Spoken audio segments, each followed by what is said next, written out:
Are you ready?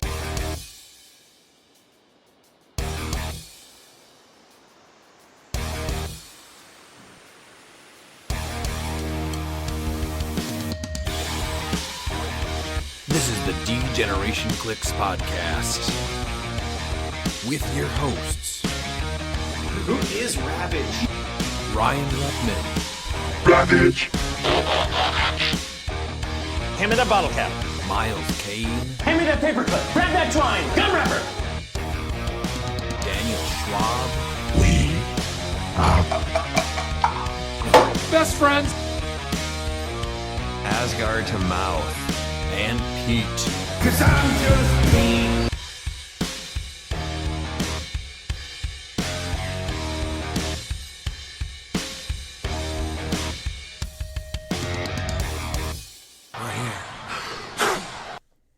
Welcome back to the D-Generation CLIX podcast. I'm your host, Ryan, and with me, as always, are Miles, Dan, and Pete. Miles, how's Oregon? It's doing pretty good. You know, it's my first week as king. Now I'm drinking some Manzanita Soul soda, and it was a somber week last week. You know, I celebrated the life of the man, the myth, the legend, the immortal icon of professional wrestling, Hulk Hogan. But yeah, it's been a pretty good week. Besides that, When's your next CLIX event? Worlds. That's far away. Yeah, that's it. Yeah. It's busy being a king, you know. All right, Dan, you didn't have to play a Happy Meal toy as a proxy last night. How did that feel? I kind of liked the Happy Meal, actually, as a proxy. So, I got pummeled for 3 hours, but, that's fine. Sometimes you just go 0-3, so. Pete, thanks for joining us at CLIX last night. I was happy to be there. I played a very sweaty team, and it sweat its way out, but I will be happy to report, following the Bookwood report, how things turned out. Can't wait. We do have a little bit of news. The World's Hotel block is live, so you can book your room now, as well as the list of events that are going down that whole weekend. But we'll do another episode in the near future breaking down all of that. This one's just going to focus more on last week's CCO event. This weekend coming up, though, there's only going to be one Champion CLIX Open Regional, and that's at Primal Nerds in Yukon, Oklahoma. Pete, did Bookwood buy anything? Bookwood Report! Hello, friends. It's time for the People's segment, the award-winning Bookwood report. So Bookwood did buy some things this week. With the announcement of the Sandworm, he got himself a Joker's Art, a Sandworm, Krampus, and Zombie Unicorn.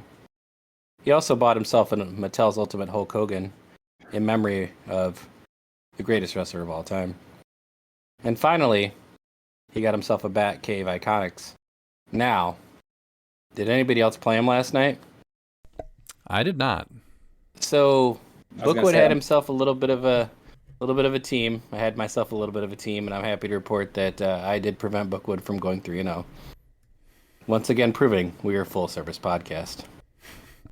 You truly are a man of the people. It was quite a game, actually. We were yelling and hooping and hollering. I don't know if the Magic Nerds out there in the store liked it or not, but we were having a good time. How did the ending play out? Because, yeah, it was. It sounded pretty intense at the end. So he had Trigon at full points and Raven, and I managed to mind control Trigon to kill his daughter. And so basically he based my team, and it was just a lot of mastermind and stuff, and so he had to figure it out, and basically I only had 2 turns to... Well, I had 2 actions every turn to kill him, because the Pulse Wave gets by him, so I had to Pulse Wave him to his final click, and he, 2 rounds in a row, rolled every super sense possible. It was like 6 straight 6s where he started yelling, "I'm Batman," because he was using his Batman dice. But finally, Gladdy Daddy did what he does. And that's just win because he believed he could win. And thus ended Bookwood's reign of terror. Gladiator So it was the battle. I was going to say it was the battle of the tryhards last night. It was. But I'll be glad to report. Try. He's just hard. I'll be glad to report that I was rock hard like Juice Robinson. That's great. All right, you guys ready to go over last weekend's events? Let's do it. The first one is the one that I attended with, let's see, Dan, you went with Oliver and I, and then Jeremy and Looper all went to this one. This was the Screaming Monkey Comics in Munster, Indiana, and we had 37 people show up for this one, which was awesome. So I played the team titled Smash and Bash Isn't This Fun? And it was literally just 200-point Kong, the 45-point Wendigo, and then a Legacy Daredevil at 10 points with the Destroyer armor, and then a Daredevil with the Crimson Gem, and then I had some more points, so I put on the Lucas P.J. Scott Pog, which just died every time. And the goal was really just to kill Wendigo and get the extra... Oh, Cathan was on the sideline, so that way he could get the +1... stats on Kong, and then the idea was to kill Wendigo with either a one shot or just send him across the map, and if he dies, he dies. And then Kong would get +2 to all of his combat values with between Wendigo and Cathan. And then I was killing a Daredevil and putting the Destroyer armor on him, but on the toughness +1 defense and close combat expert. So after all of that went down, if he was top dial, he would be a 10, 15, 23, 8. Which So if you replay this team again, what's the chances of you dressing up Wendigo as Apollo Creed and Kong as Ivan Drago? Not great. I was actually looking for something to put on my Kong earlier that morning, but I was running out of time, so he came naked. It would just be so perfect.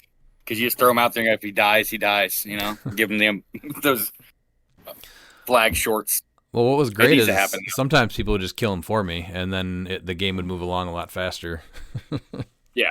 Otherwise, I'd have to use like one shots and other things. So, but yeah, the bringing him to the insane stats was kind of funny, but in the end, it's crazy how some people were just able to hit 22s and 23s regularly against me on Saturday. Dan, do you want to go over? I've seen that. Yeah. Yeah, it was not It not great. No. Dan, do you want to go over your team before we go over round one? Sure. So I played the Mesozoic Tiburon, which is Kamo with the motorcycle, Ultra Humanite with Avatar of Gaia, Deadpool Hitmonkey with Trick Arrows, Detective Chimp from the Play at Home kit, and then Predegaton. And then I had Fortify, Ares, Mimic, Gaia, and Poseidon on my sideline. So this team was just all go, basically. Kamo can get across the board. And even against certain matchups, my team it doesn't really change how it functions. So I ended up going 3-2. It was just the lack of points during 2 of my games was where I fell short there. But it plays really well, and I think I'm probably just gonna stick with this team. Honestly, it's just a lot of fun. And honestly, your points were not bad. That's just how high scoring this event was when you actually look at it. Like you scored 960 points at 3-2. Like that's. Well, yeah, but like I whiffed my game against Miguel. Like I. Oh no, for sure. I'm just saying that 960 points usually is like a top 3 score in an event. This one was just, an outlier. Because people usually average 140 points a game. So no, your points were good. This event was just full of people that just wanted to finish games. Yeah, I think I did. Like when I played and I won, I wiped every time. Or it was real close every time. Yeah. Do you want to go over your round one first, then, Dan? Sure. So my round one was against PJ, who was playing his scientist team, which was the double. What was it? The iconic Spider-Man. Stark Industries team. Yeah, Stark Industries, which was pretty cool. So he played Tony Stark in the Destroyer armor, and he had him on the +2 defense and Giant, so he could keep giving out the blocking terrain every turn, basically. And then 2 double Spider-Man, one with Mjolnir, one with +1 longsword, Moriarty with the Bloodstone, Harley Quinn with Jokerfish for free, and then Predegaton with the Ethereon armor. And then Fortify, You Wouldn't Like Me When I'm Angry, Ares, Keaton, Mimic, Reverse Flash. He took me to the not fun D&D map. So, but because I went first, I stuck him on the side where you can only fit 6 characters. Mainly the thing that was he placed his one of his Spider-Man where I could shoot him because he had a phone booth, and I had Deadpool Hitmonkey, so I just shot Spider-Man twice, and that was the big I think the big mistake. And then Kamo came in and crushed the phone booth, and then I just started mopping up after that. And mainly, I needed to get to his back row to get Moriarty because I not being able to heal and starting to take the one unavoidable with Moriarty was pain. So I bolted for the back row as quickly as I could. What was your And I was opinion able to- on playing on that map? Because I have not played on that map yet, but I do have I did. opinions. I did not care because my team was only 5 characters, and I destroy blocking and I can move through the map, so I did not really care as much, but it was still very I could see how it's a very cumbersome map. And the one starting zone where you only get 6 places to put your characters is terrible. It's like, oh, I have to expand my starting zone just immediately, so you're just closer to your opponent. Okay. That's pretty bad. My round 1 match was against Alec Muser from HeroClix USA. His team name was Chapstick, Chapped Lips, and Things Like Chemistry. Does anybody know the reference on what song that's from? I do not. I'm also gonna go no. It's from Reliant K. I didn't think anyone would get that. He played Aquanix with Avatar of Khonshu, Flash Raptor, Jokerzard, Super Sword with Avatar of Gaia, Reverse Flash with Bucky's Arm, Captain America with Mjolnir, the Kooky Quartet one, and then Kooky Quartet Scarlet Witch, and then his sideline was Fortify, Ares, Beetlejuice, Gaia, Khonshu, Mimic. And man, this was a rough start to the to the event for me. So I was able to get my guy, I think, Wendigoed up pretty quick, and then it took me an extra turn to get the armor on. But man, he just dropped his entire group of dinosaurs on me and just kept hitting crazy numbers. And then I crit missed on my attack on him after I hit. He probbed it, crit missed that, and then I missed a double willpower on Kong, both of them. And he just pretty much destroyed my team. And my team kind of bleeds 100 points on its own, and then hopefully the last 200 is able to just do the rest. So he took out Kong pretty easily, and it was a really rough game. So this one I only got 5 points from him flipping Fortify. It was rough. That's nice of him though to give you Well, 5 points. I mean, again, he has double, or he's got +2 attack the whole time, right? So he's on what is it?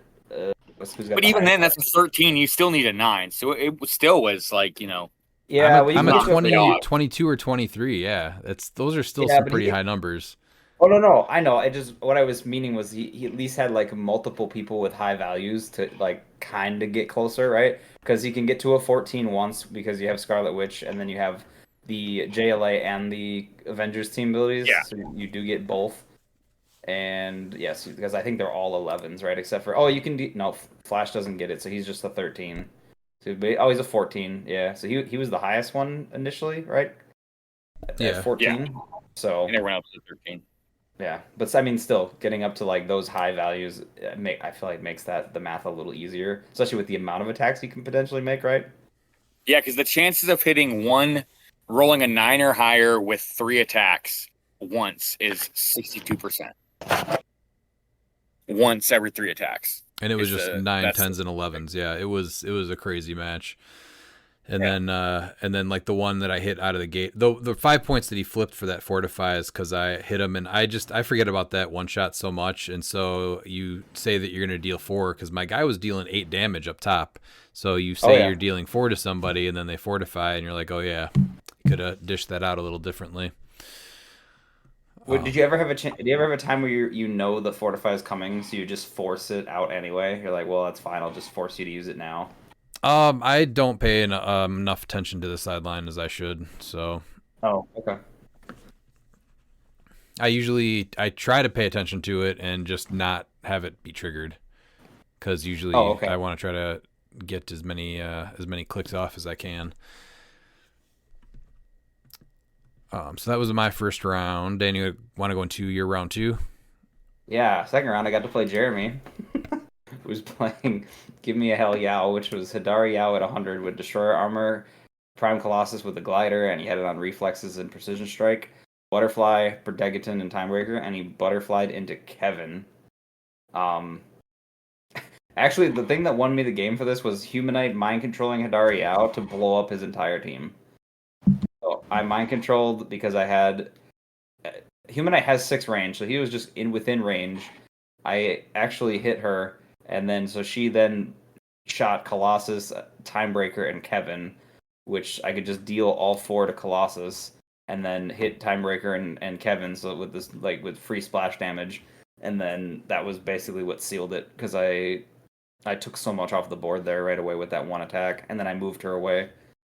So that was really what did it for me. But his team was tough because he beat me during our practice game, so I had somewhat of an idea. But honestly, the mind control was what came up big there. What was the final score? I got 300. He got 25. He got Prodegaton and my one shot, which was Fortify. Okay. My round 2. So Oliver had to actually go up against Jeremy round 1, and Jeremy said it was pretty close until the end. He kind of started to get away, and so both Oliver and I did not score many points, and we had to play in round 2, which isn't great for me to have to play him because we play at home enough. So it feels bad to win or lose. But Oliver played a similar version to what he played in Portland at CLX Camp. It was Prime Colossus with Destroyer, the Legacy Juggernaut with Bucky's Arm, and Cathan on him. Kevin Prodegaton, he changed out one red symbiote for a black symbiote, so now he can put one of each on Juggernaut and Colossus, and then he's got Copycat and Zenzi, so we can get the Battle Fury. So he really likes his team, and he's been doing really good. He's been full clearing some people too, so he went 2-3 this event, and one of his losses was a 60-60 roll-off that he lost just because of that. So he's been doing really good lately. But basically, I was able to get my Kong up there pretty quick to get him to the high stats that I mentioned before, and then between the healing and whatnot, it was relatively quick game. And I was able to go 300 to 75. So that kid is coming. Yeah, no, he did. He still did really good though. He's coming. Yeah, he's getting really good these last few months. Just him being able to come back from a couple losses and full clear some opponents. It's you can tell he's like right there. Absolutely. What about round 3, Dan? Round 3, because I won 2 in a row, I got to play Ricky Prignano, who was playing Primetime, which is Spirit of Vengeance with Glider, and he also had it on Reflexes and Precision Strike. So the trick with the Glider is that you can straddle 2 elevations, and then they can't drop an elevated under you. So that's a bit frustrating for my team, because the whole thing is Kamo drops an elevated under you, and then I just murder Vengeance. So, but he also had Colossus, or Prime Colossus with Destroyer, and then Kevin and Prodegaton. And his sideline was mainly all those pilots. He had Beholder, Keaton, Chthon, the Thanos, Ultimate Hulk, and Wolverine. I did the setup. I actually got the elevated under Vengeance. I hit him with Deadpool Hit Monkey and was ready to do that. And he hit Shape Change because I didn't have the outwit to outwit it. And he missed the first roll, and then Kevin rerolled it and got it. And that was it, because then he popped out a pilot and just obliterated my team after that. So I think I got 5 points and he got 300.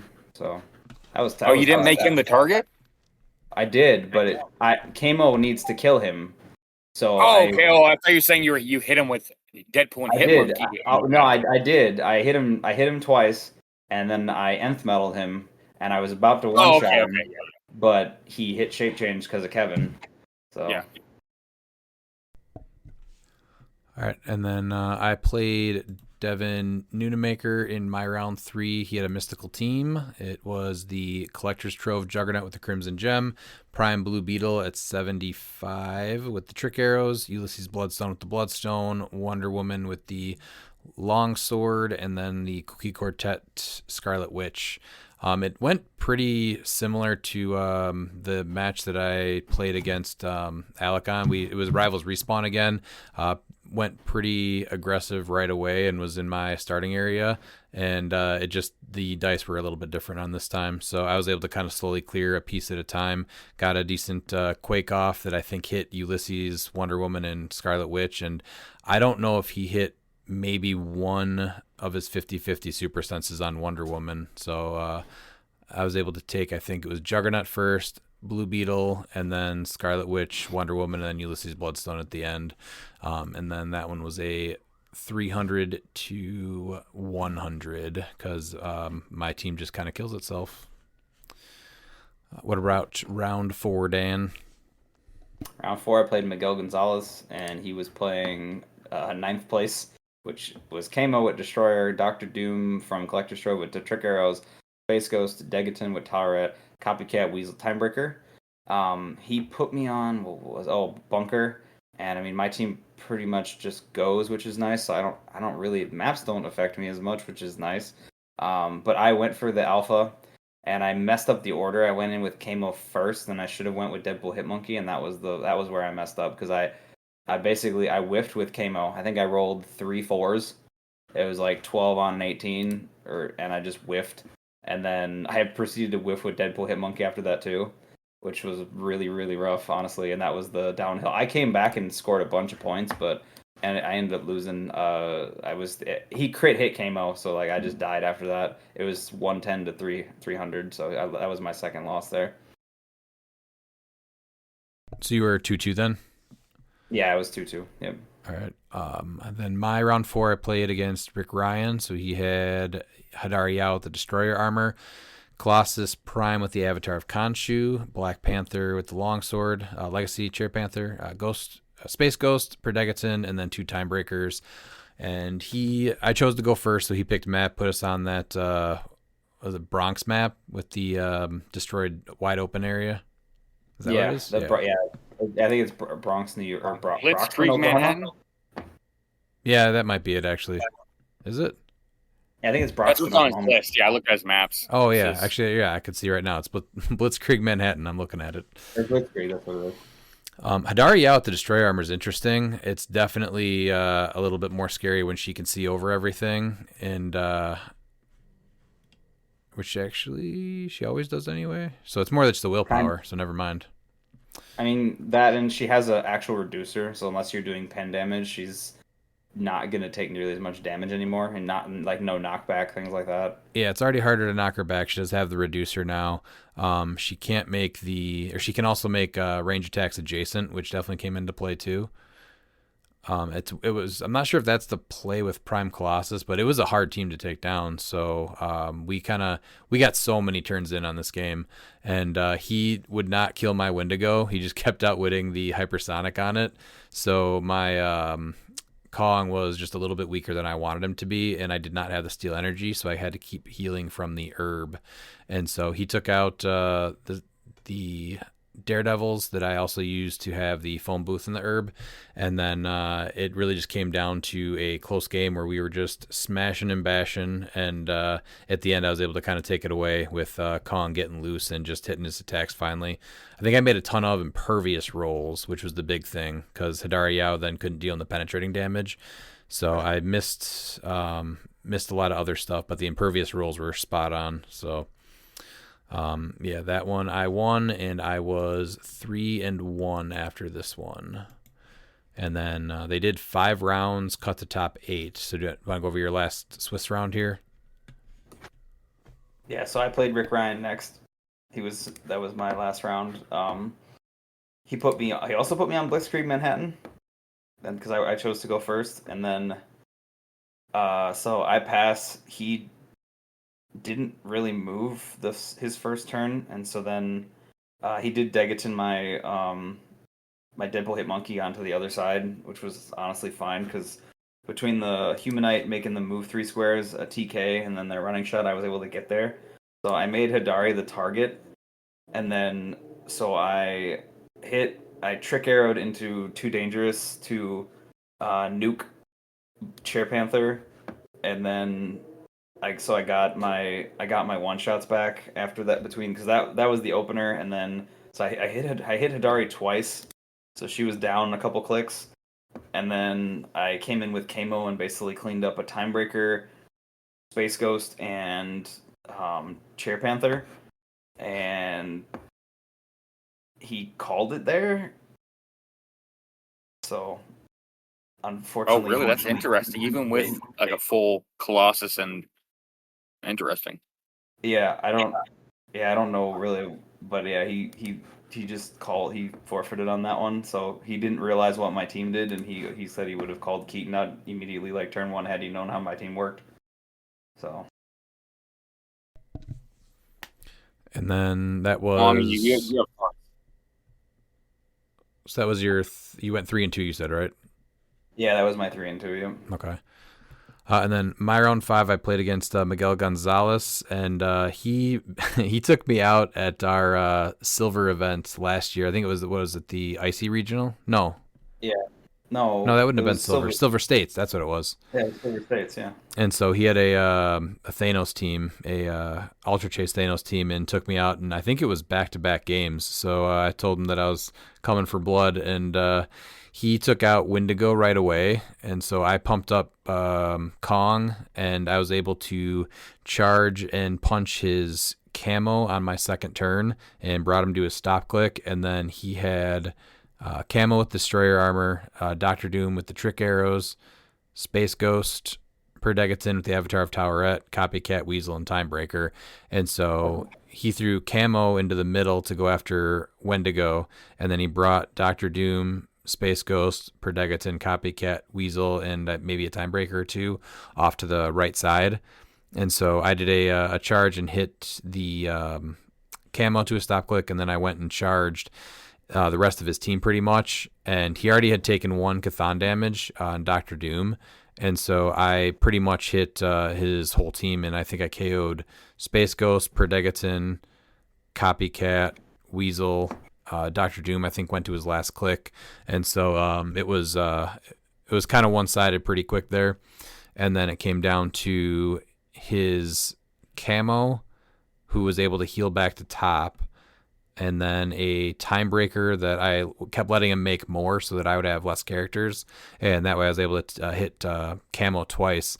But we kept punching Super Kong versus camo just back to back until finally I was able to take out camo, and so I ended up winning this one 300-85, but really fun game against Miguel. That's wild that we flipped opponents there. I played him round 4, and then you had him round 5, and then I played Rick Ryan round 5. Oh yeah. So that was cut, and I was 4-1 going into cut. Top 8, I played Jacob Bishop, who had the Spirit of Vengeance Red Hulk team with the motorcycle, Prime Colossus with Destroyer, and then Kevin with the Avatar of Towerette and Phoenix.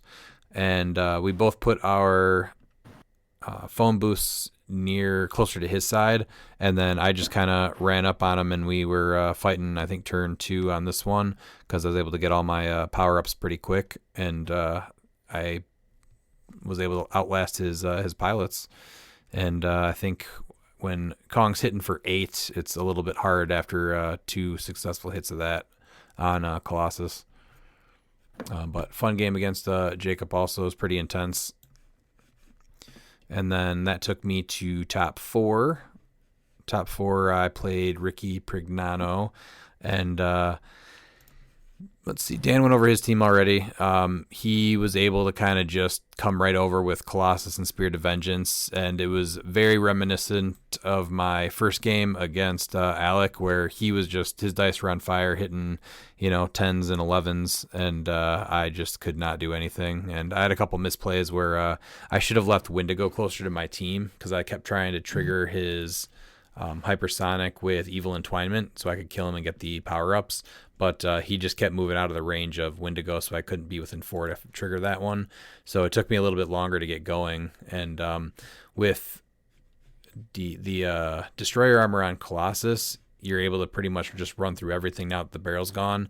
And then the really smart play with him that Dan mentioned before was that glider on Spirit of Vengeance Red Hulk, because now he can just fly. And then the combat reflexes precision strike in a game that's heavy super senses and close combat was a really good play. And that extra 1 speed was really good too. So he had a pretty good team built there for that. And then he ended up playing Alec Musser. So my only 2 losses for the day ended up being the people that took first and second place. And I only watched the ending, and I think Ricky had it pretty handily by the end, didn't he? Yeah, it was pretty. I think it started out okay, but it started to tilt about halfway through there in Ricky's favor. Yeah, it definitely wasn't a fast game. It still looked like it was going No. pretty good, but we were talking to a lot of different people that were there, so I only caught the very end of it. But congrats to Ricky Prignano for winning this event, and Alec Musser for coming in second with a really cool team. That was very neat. I was not expecting it until I figured out the trick. I was like, oh, just massive attack values. I don't know if it's a trick if you just have high attack values and you just attack. It's just Well, I was just trying smash to and figure out bash. Well, yeah, I was just trying to figure it out because we've seen a lot of past Avengers teams, right? And this is just very different. But I was like, I didn't really get what he was going for. And I'm like, oh, the JLA Avengers stack. I was like, oh, that's pretty cool. So Yeah, he pretty much just drops the dinosaurs at you and just pummels you, and it's pretty brutal. He ended up going. Let's see here. He was 6-2 with that first one, so he was 6-1 going into that final round. So yeah, he had an awesome day. As far as we did not go over this though. This is definitely worth mentioning. Actually, there's a couple things worth mentioning. Let's go over Atlas Horns team here. so Atlas's team name was Rebin Tears. It was Keaton main force at 100 with Bag of Holding, Prime Colossus with Destroyer, Kong with Avatar of Gaia, and a Professor Moriarty with the Bloodstone. Sideline was Gaia Mimic Treasure Chest. But he went 1-4. So yes, after we were very vocal about Beetlejuice, Atlas named his team Redmond Tears, and it didn't go well. So let's put Beetlejuice to rest. He ended up going against Oliver, and Oliver was able to take him out. So Little Redmond was able to take out the team entitled Redmond Tears. And then after the event, Shani said he wasn't going to play Main Force Beetlejuice anymore. So I'll be watching you, Atlas. That's a plus. Well, why not? I want him to. Then he can go 1-4 again. Dry those tears. I don't know how much fun that is, but you know. Yeah, no, that was an interesting shot to throw at you. I thought it was pretty funny. It was. I did too. No, but I thought it was also hilarious that he ended up matching up with Oliver. He matched up with the wrong Redman. He also matched up with Looper, I think, after that or something. It was something like that. It was like Ollie and Looper. Or I back think it was Oh. Looper and then Looper was yeah. before, yeah, because that's how I found out the team name was after that. Yeah. And Oh, then, yeah. He had Looper and Ollie back to back. That's funny. Yep, and then I told Oliver that his team name was Redmond Tears, so go get him, and he got him. Don't ever point like Ollie in a direction and say go. That's not what you do with that kid because he will literally go at you.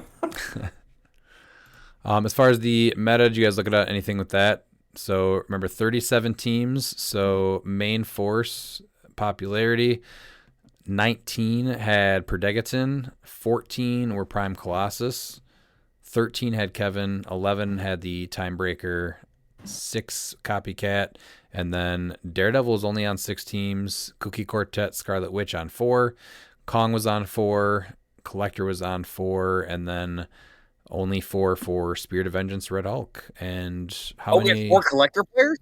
Oh man, Aaron just got knocked down to 10th. Man, I can't wait for this. I'm gonna get the popcorn out when you and Aaron meet. This is gonna be great. You were cashing some big checks there, Miles. No, I'm writing them, but I will cash them. Yeah, That's right. Yeah, you're writing some big checks right now. yeah but I'll cash them. I always do. I'm not Les Pool.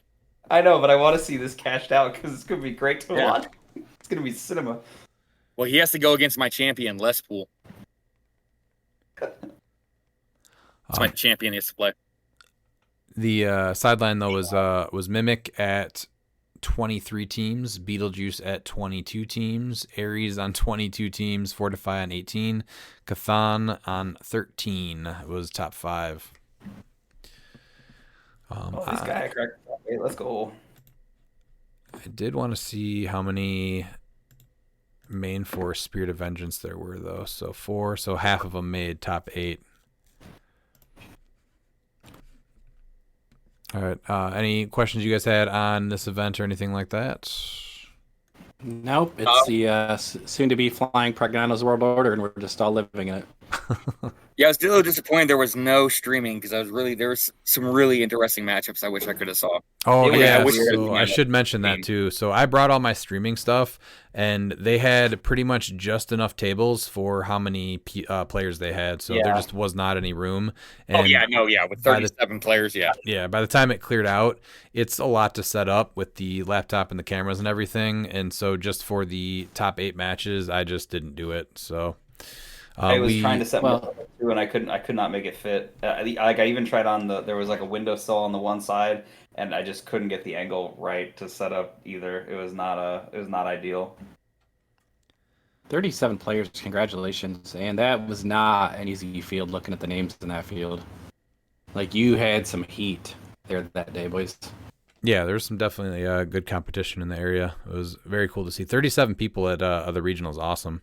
I think it's doubling the average on what we've seen so far. More, actually, because I think the average that I've seen is like around 16. Yeah. So and only a few, 2, 3, 4, like 4 out of 37 teams had boring team names. So kudos to people that were actually, put cool team names. Yeah, let's see. Yeah, they understood the assignment. Keep it up. All right, let's go to the next one. So this was Game Time out of Mississauga, Ontario, Canada. So they had 16 people, and they cut to... They do top 8, it looks like. Looks like it. Right? All right, yes. Yeah, top 8. All right, so let's go over number 8 first. This was Braden Matthews' team. This team does not measure up. He made cut, though. So Prime Colossus with the Destroyer armor. Should probably just honestly call him Prime Destroyer now, since that's just kind of the play. Yeah. Rhino at 75 points, the longsword. Aquanix, Dream with the Dream Ruby. Perdegaton at 20, and Copycat. So no theme on this. It's really just doesn't get much more smash and bash than this. I do like to see Dream getting played, though. That's a really interesting piece. I'd like to know how he did, actually. I'm just curious why at low. Is it just for the shape change shenanigans? Like that's. Well, he didn't have the 35 points to play him at full because he wanted to Yeah. I was just wondering because you get a lot because you get you get leadership and he's a lot beefier. Yeah, when he's KO'd too, you can re-roll opposing effects. That whenever they re-roll one or more dice, you may re-roll that roll. Yeah, that's fair. So, that's not bad for 40 points, honestly. I guess for a piece dying, I guess that's not where I'm primarily looking towards, but yeah, I think it's a little bit much to invest 40 points in him. He does get that Dream Ruby for free, so you're kind of hesitant to attack him when he's a shape change super senses that can knock you back for your damage and mystics. But yeah, 40 does seem a little expensive. I love the next team name. Would whose turn is it? Miles?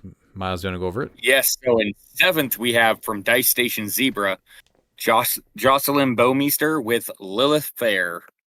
And she has Kong at 200 with Gaia, Prime Lilith with Destroyer, so Prime Destroyer, same thing.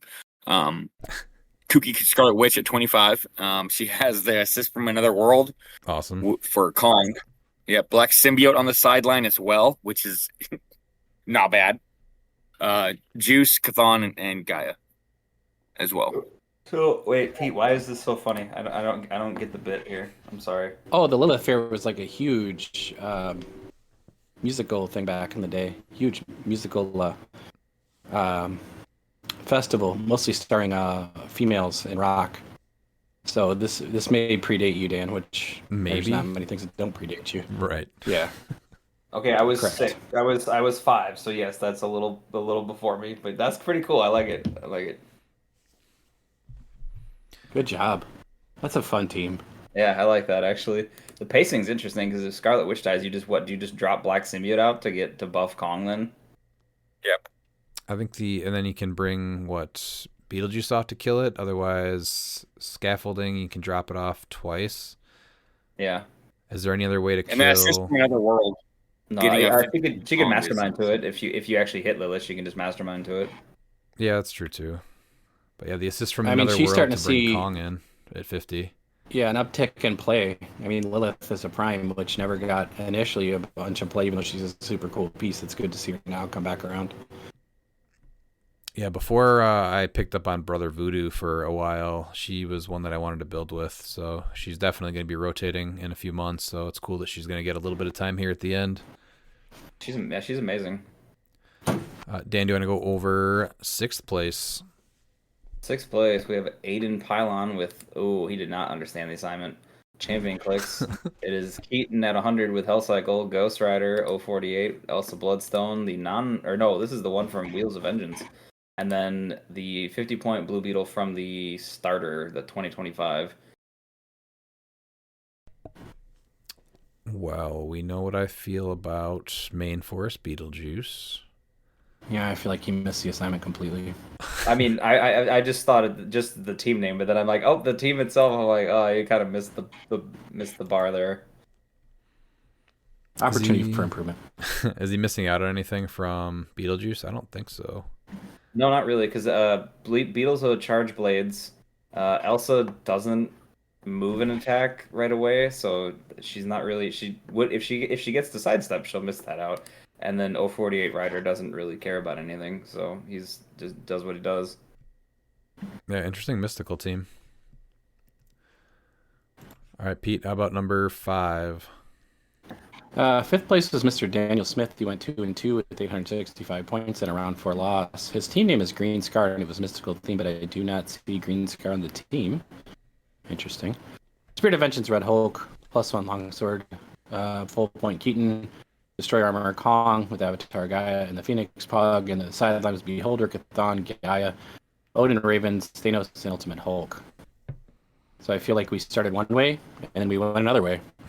I'm not seeing too much in terms of like tricks or anything like that, right? No, it's super straightforward.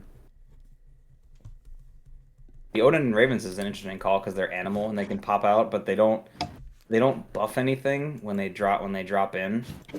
I mean, you can drop the Ravens, which is cool, but you don't get the Odin Force token to anyone. So that part I don't really get. Yeah, then he's just 12 for 4. I guess honestly, it's not bad to get exploit. Exploit's a little bit harder to get.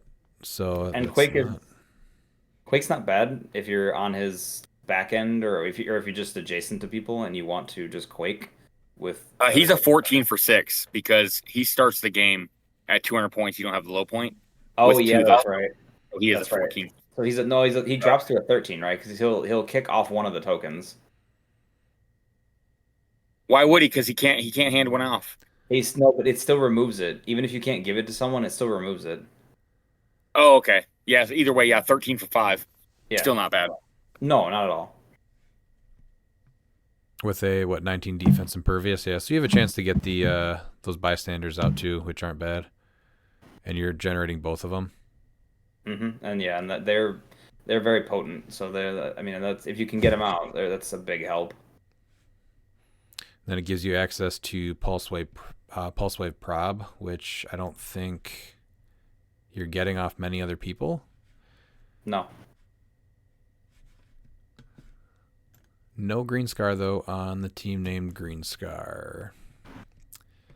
All right, then in 4th place is Emily Rowett. So she changed up her team from her win the previous week. So she did the Chase Captain America from Smash and Destroy with Mjolnir, Butterfly, Prime Spider-Ham with Stormbreaker, Plastic Man with Trick Arrows, Brimstone, the retail from, what is this, Notorious, right? Yeah.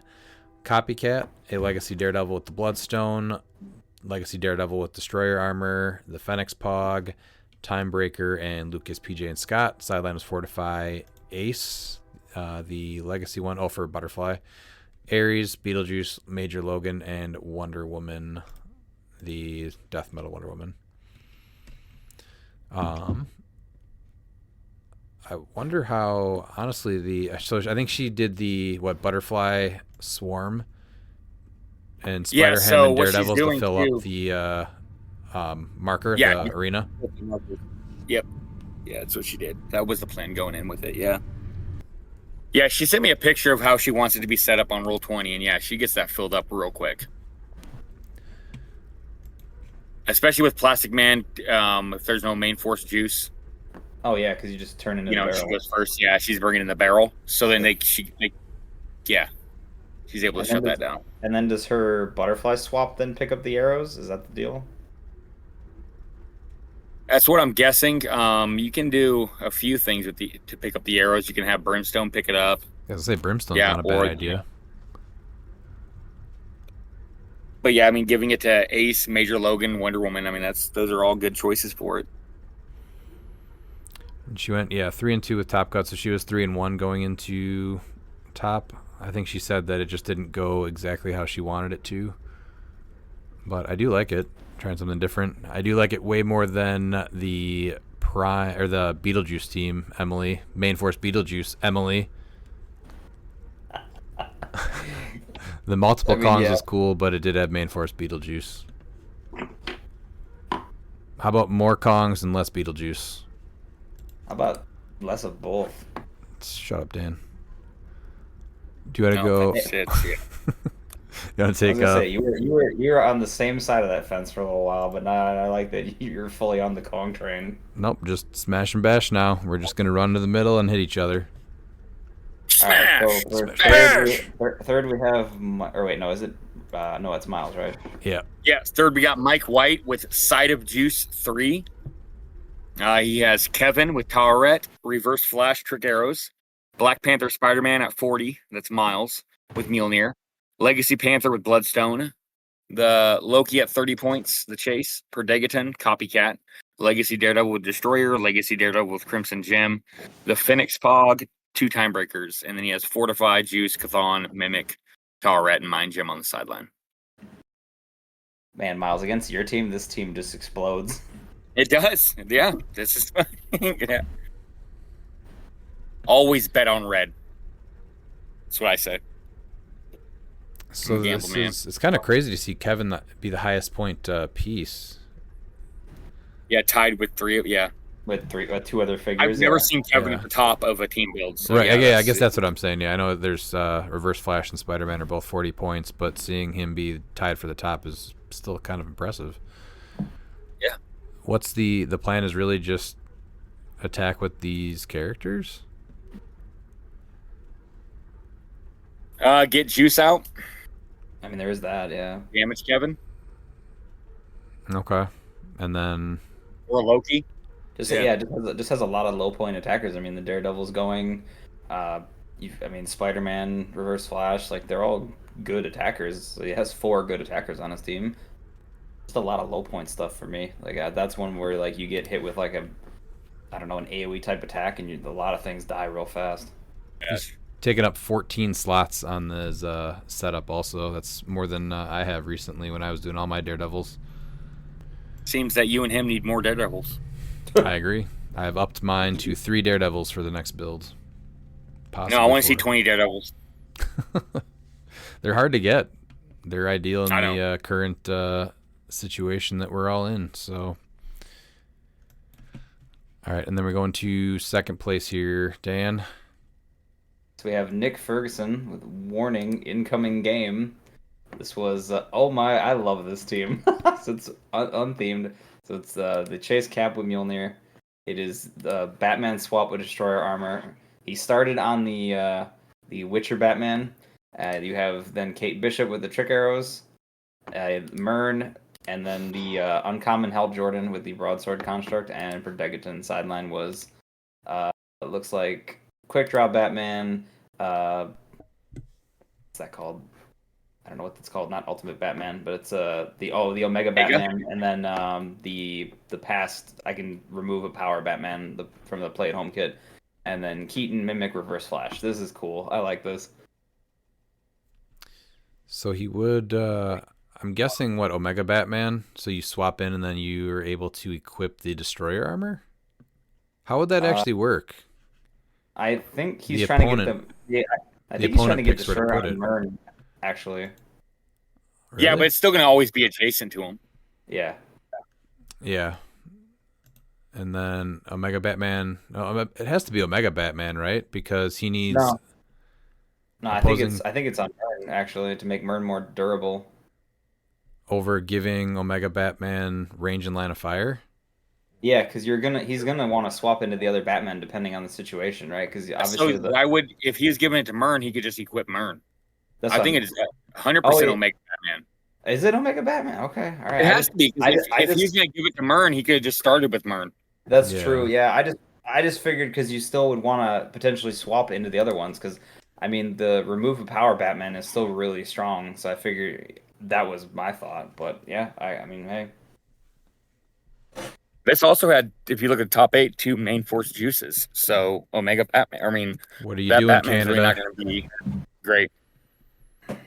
Yeah, I'm sure he had a different plan for different matchups, but Omega Batman with the Destroyer armor is honestly pretty cool because he's got the it's the poison, and when he uses it, opposing characters within range and line of fire are considered adjacent to him, and then And- opposing characters within range and line of fire must break away from Batman as if they were adjacent, as if he were adjacent.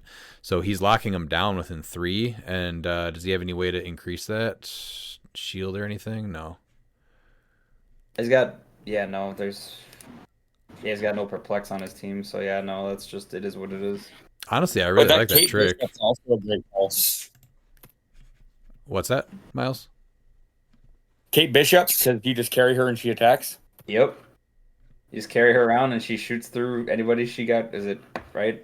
How does that work? Yeah, she may make a ranged attack as if she occupied any square that character carrying her moved through. Yep. And then obviously Hal Jordan's just carrying everyone up. So I like this team quite a bit. Got a couple tricks, and you're just trying to bring everybody up into the arena marker. They didn't. Did they stream this at all? Any of these games? I didn't see a link, but I thought they were talking about this one was being streamed. Maybe that was for Nationals. This would have been a cool one to see. All right, and then so he lost to Devin Owens. Do you want to go over his team, Pete?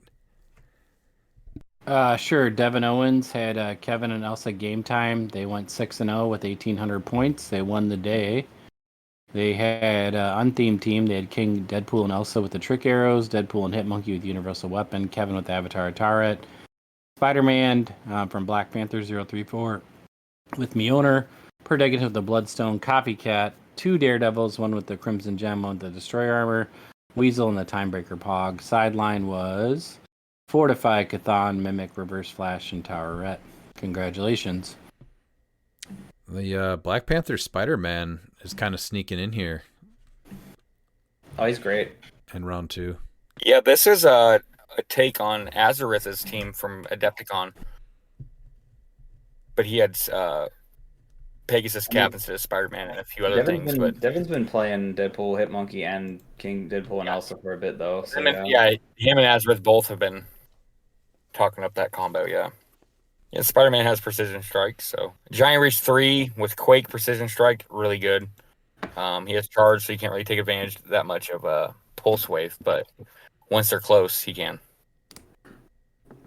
Yeah, he's not terrible to have people right adjacent to him and lock him down with the combat reflexes, super senses, got a 4 through 6. And his stealth thing too, if he's adjacent to a non-debris terrain marker too, it's pseudo stealth. So it's like he's tough to tangle with on it, like up front. I think this is kind of like the base for a lot of teams now is like Perdegaton, Copycat, 2 Daredevils, Weasel, Timebreaker. Major Logan, just saying, he's still there. Oh yeah, He's starting to pick up some play. I just like seeing Deadpool and Elsa and Deadpool and Hitmonkey both make the same team. I was hoping to put them together with an assassin team, but they're just not there. So congrats to Devin for winning this event. This is a really interesting top 5 main force. Yeah, this is different. Yeah, it's a lot of support, really. I mean, you have what, one attacker, maybe, basically? Yeah, but he's not even a main attacker. No, I know, but I just mean, Yeah. You're looking at the main force for the meta yeah. Yeah. here. So Popular. out of how many people did we say were here? 16? 16? Yeah. So 9 had Perdegaton, and then 6 had Copycat, 5 with Space Ghost, Fenix Bystander on 4, and then Caveman Wally West was on 3 teams, Daredevil on 3 teams, Kong on 3 teams, Time Breakers on 3. Main Force had the 2 Beetlejuices that we talked about, Stop It, and then 2 Spider-Mans with Mjolnir on number 10. Cool to see him picking up steam. And then what about Sideline? We have 10 Beetlejuice, 8 Mimic, 6 Fortify. Cathan was on 5, Ares on 5, and that is the top 5. Reverse Flash on 5 teams also, though. Mm-hmm. Yeah. Told you, just not worth playing a lot of primes right now. I still try to build around a prime starting out, because Yeah, no, it's just there's very few primes that you can build around when knowing that juice is a thing. Yeah, just- I get that. Realistically, what? It's Camo and Colossus, right? And main force reverse flash. There's also the Oh, sure. I don't. Yeah. Lilith I like her a lot, but she kind of does get shut down on some of the stuff she does. Yeah, it's just That's that true. we've at least seen her still make builds, which is a plus. Then we have Gamers Events Mexico in Noacapan de Juarez, Mexico. They had 16 people. They ran, looks like top 8 also here. So first one is Gary Hernandez. He had a Spirit of Vengeance Red Hulk, +1 longsword, Colossus with the Destroyer armor, a 50-point Kong, and Perdegaton. Nothing too different than what we've been seeing. A lot of Smash, a lot of Bash, a little bit more Smash, and another Spirit of Vengeance team. So let's go to number 7. Number 7, we have Rodrigo Fuentes Sanchez with I'm Revenge. In 7th place, he has Spirit of Vengeance with +1 longsword, Juice with Destroyer, Kong with Gaia at 50, and Ace Bystander, which is the robot ace. Beholder, Smash and Destroy Captain America. So I'm guessing that he comes out as a pilot. Yeah, I guess when he's I mean, you don't get the arena marker, but I guess you get the Pog too. Gaia, Mimic, Thanos, and Zombie Scarlet Witch. So is the 10 points just for super strength? Yeah, that's what I'm thinking. That way he's able to carry the phone booth. Yeah. I did that for a little bit, and he's a really good 10 points carrying around your object there. Yeah, I also played him before the Crimson Gym existed and everything. Right. So, but he didn't really have anything that could do that. Because you look at, okay, so if he has Daredevil can't carry it because you don't have the extra 10 points. Right, that's what I was looking at. Yeah, I think Ace is perfectly fine for that. Now I will say if he took off main force Beetlejuice with the Destroyer armor, that adds 115 points that he could make on his builds. Yeah. Yeah, and I mean, what would you replace him with? Prime Colossus with Destroyer armor? Get 20 extra points? And then there's your Daredevil with Crimson Gem. Yep. All right, let's go to number... What? Not enough Smash and Bash. Without... that's why it got 7th and went 2 and 3. Not enough Smash and Bash. Right. This team takes away a little bit of fun by saying you can't use your free actions right out of the gate, and then there's just a little less of the Smash and Bash, but still some. Let's go to number 6, Dan. So we had Mario Chavez Campos with the same, which is Colossus with Destroyer, 048 Rider with Dream Ruby, Mern, Kevin, and a Kree Soldier with the Universal Weapon. Sideline was Fortify, Ares, Keaton, Chthon, Ghost Rider, Thief for the pilot, and then Mimic. So just a slightly deviated Joe Harrison team. So far, yeah, at least this one is lowercase Smash and Bash. This is uppercase. I do like the Kree Soldier just because. I mean, you're giving the 50/50 shape change and then universal weapon for free is not bad. No, I like it. We talked about Yeah. him, I think, like maybe 2 weeks ago or something. 3 weeks ago, maybe. I like it. Adds the team ability to Ghost Rider.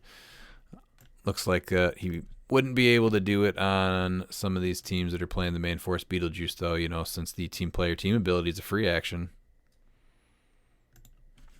Pete, what do we got for number 5? We have Leonardo Falcon Hernandez with Pasado de Lanzo. Dan, translation. Oh, I don't know that one off the top of my head. Sorry. It's House of Pass theme. Lasagna. No, Caveman it's something. Wally West. It's something. It's something of the lance. I just don't remember what the beginning part is. It's slang that's used to be excessively flirtatious or hitting on someone else aggressively.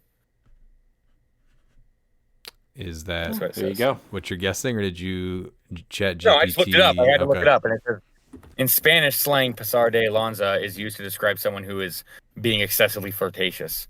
It's like Pepe Le Pew. Gotcha.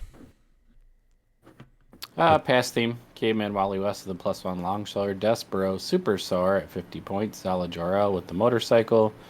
Captain America from the Kooky Quartet with the team up with Mjolnir at 25. You got a Quicksilver on there at 25. You got a Perdegaton at 20. Sideline was 4 to 5. Pin Particles Unstoppable. Ares Mimic and Reverse Flash. Oh, so it's an Avengers team. They just didn't change the keyword thing at the top, because obviously he's going to give the Avengers team ability to everybody on the team. Oh yeah. Yep. I prefer to think that he believes the past is the future. I mean, there's also that. Yeah. Oh, I was my mistake. It means to go too far. Yeah. It means they're out of line. Like you're out of pocket. So. It's a little different. A lot of different, actually. Miles. Yeah, it's to go too far. My mistake. It's not to flirt excessively. Cool to see Superstore make another team, though. The Kooky Quartet Captain America is, I think, going to be sticking around for a while. All right, number 4 is Sergio H. with MZCO. Ghost Rider with Bucky's arm. Butterfly. Diana with the motorcycle. Death Metal Wonder Woman with the +1 longsword. Notorious Harley Quinn, that one that can ping you if you were the first player. And then Daredevil with the Destroyer armor at 10 points. I think the biggest thing with this is just knock down Daredevil 10 points and put the Bloodstone on that Harley, right? That's like huge. Yeah. Otherwise, everything else seems reasonable. He went with this team 4-2. Yeah, I think that would have made a huge difference. All right, how about number 3, Miles? Yes, and in third place we have Oscar Galindo with the Ruler, the Shark, and the Devil. Did you want to tell us about the team? Yep, I was coughing, so I muted Okay. myself. All right. I was gonna Prime say. Camo I with like Bucky's this arm. Chase Doom with Biogram Image for shape change. Butterfly. Shuri from Black Panther at 30 with Longsword, and Copycat with Legacy Ace, Jersey Devil, Mimic, Mern, Spider-Man Legacy from Smash and Destroy, Venus Legacy, Diabolical Bargain, Occult Retribution, and Soul Siphon. So is that probably a Butterfly swap then? That Spider-Man? Yeah, because he's 50. That's an interesting choice. Yeah, that and Venus. Yeah. But I understand the switch, but you still have to be within range and line of fire. So you're only within 4, and it's a power action. That's still tough. Yeah, but Smash and Bash, so they're going to be coming at you. So, I guess. yeah, I mean, that's it. Maybe he also just likes to figure, but he also gives you access to the Ultimates team ability. Right. That's Yeah, what I was So gonna that's say. you get Copycat That's a Prob. good team ability. Yeah. And, if you throw Spider-Man over and you have camo in your face and you also have Doom hitting you with whatever they are. Oh, you know what? Doom Oh, up. never mind. It's not going to matter because Does Spider-Man offer anything besides? I guess he got precision strike with the mind control. Yeah, safeguard opposing prop. Okay, and if you come over, then he can power action. But if there's a team that has a ton of equipment, it would make sense to try to kind of get in there a little bit. It's not easy to ignore camo. So are you really going to ignore camo just so he can't do his thing and risk the 4 through 6 rollout? Probably not. And he's got a 10-speed sidestep, so you can probably get up there pretty far and outwit something. Yeah. And he's got leap climb, so he's definitely getting there. Where he wants, yeah. I like this team. A little different. That's interesting for sure. Let's see. Do you want to do number 2, Dan? Yes, number 2 is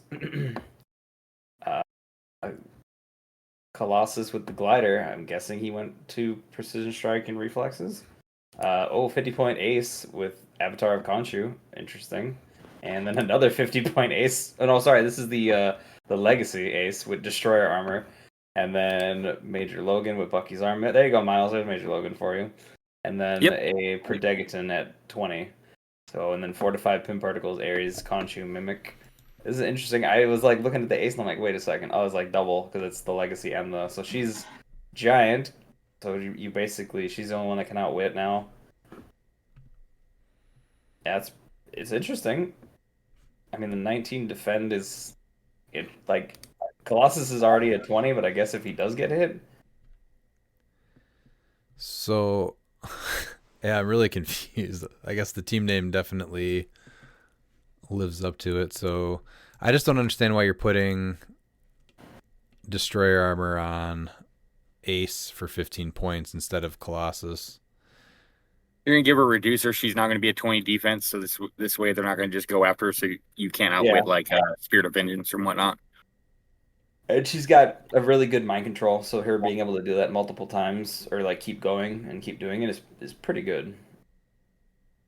I just don't see that coming into play too much. I don't know, but that's what I think they're going for. So, because you're essentially granting your team protected outwit, right? Because she's the only one that can use it. Right.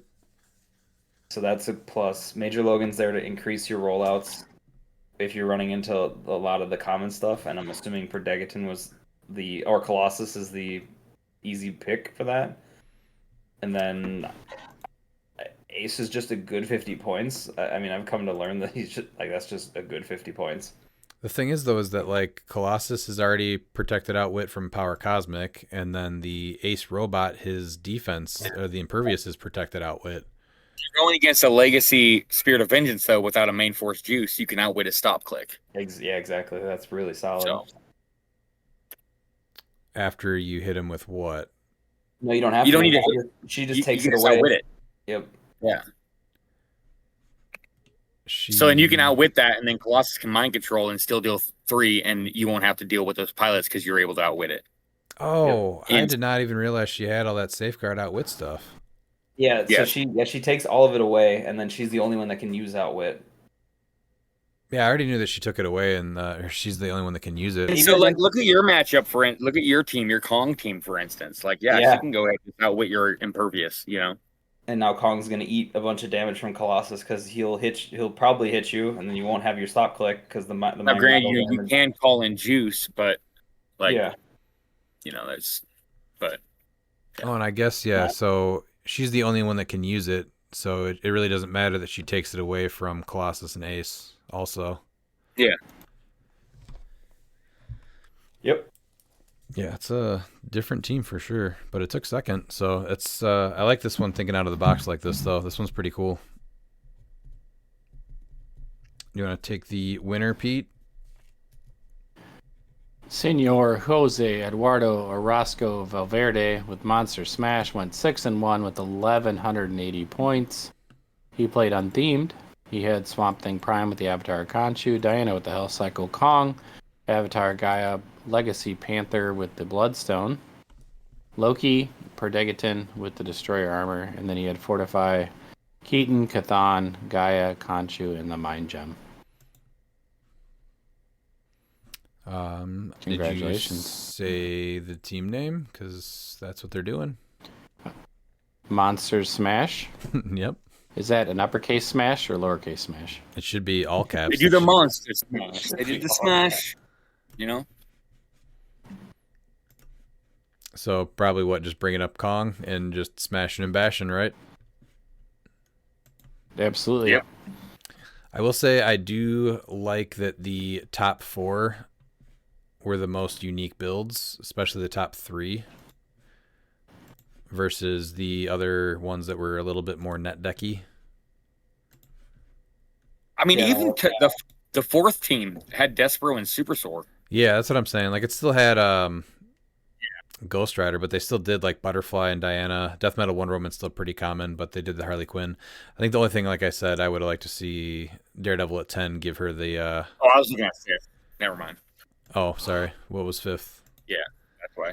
Oh, the Caveman. Yeah, Warrior. 5th was Oh, that yeah. was. The Super Sword Oh yeah, team. no, yeah. Bro, Fifth, yeah. fifth was pretty good too, but the know, rest were a little bit more net except for- decky.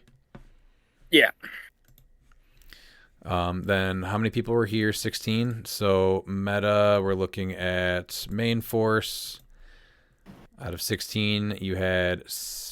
Well, let's go to popularity. So 6 with Predageton, Prime Colossus on 4, Spirit of Vengeance, Red Hulk on 3, Diana on 3, Myrn on 3, Kong on 3, Harley Quinn on 3, and Butterfly on 2, regular Swamp Thing on 2, and Shuri on 2. There's actually a pretty big spread here. Yeah, I like that. That's much better than the other ones we've seen, which is it's nice to see a bit more variety. And then let's see if we see that same variety on Sideline. We do not. Fortify on 10, No. Ares on 9, Mimic on 8, Beetlejuice on 8, Chthon on 7. I guess only half had Beetlejuice on the sideline, so that one's a little surprising.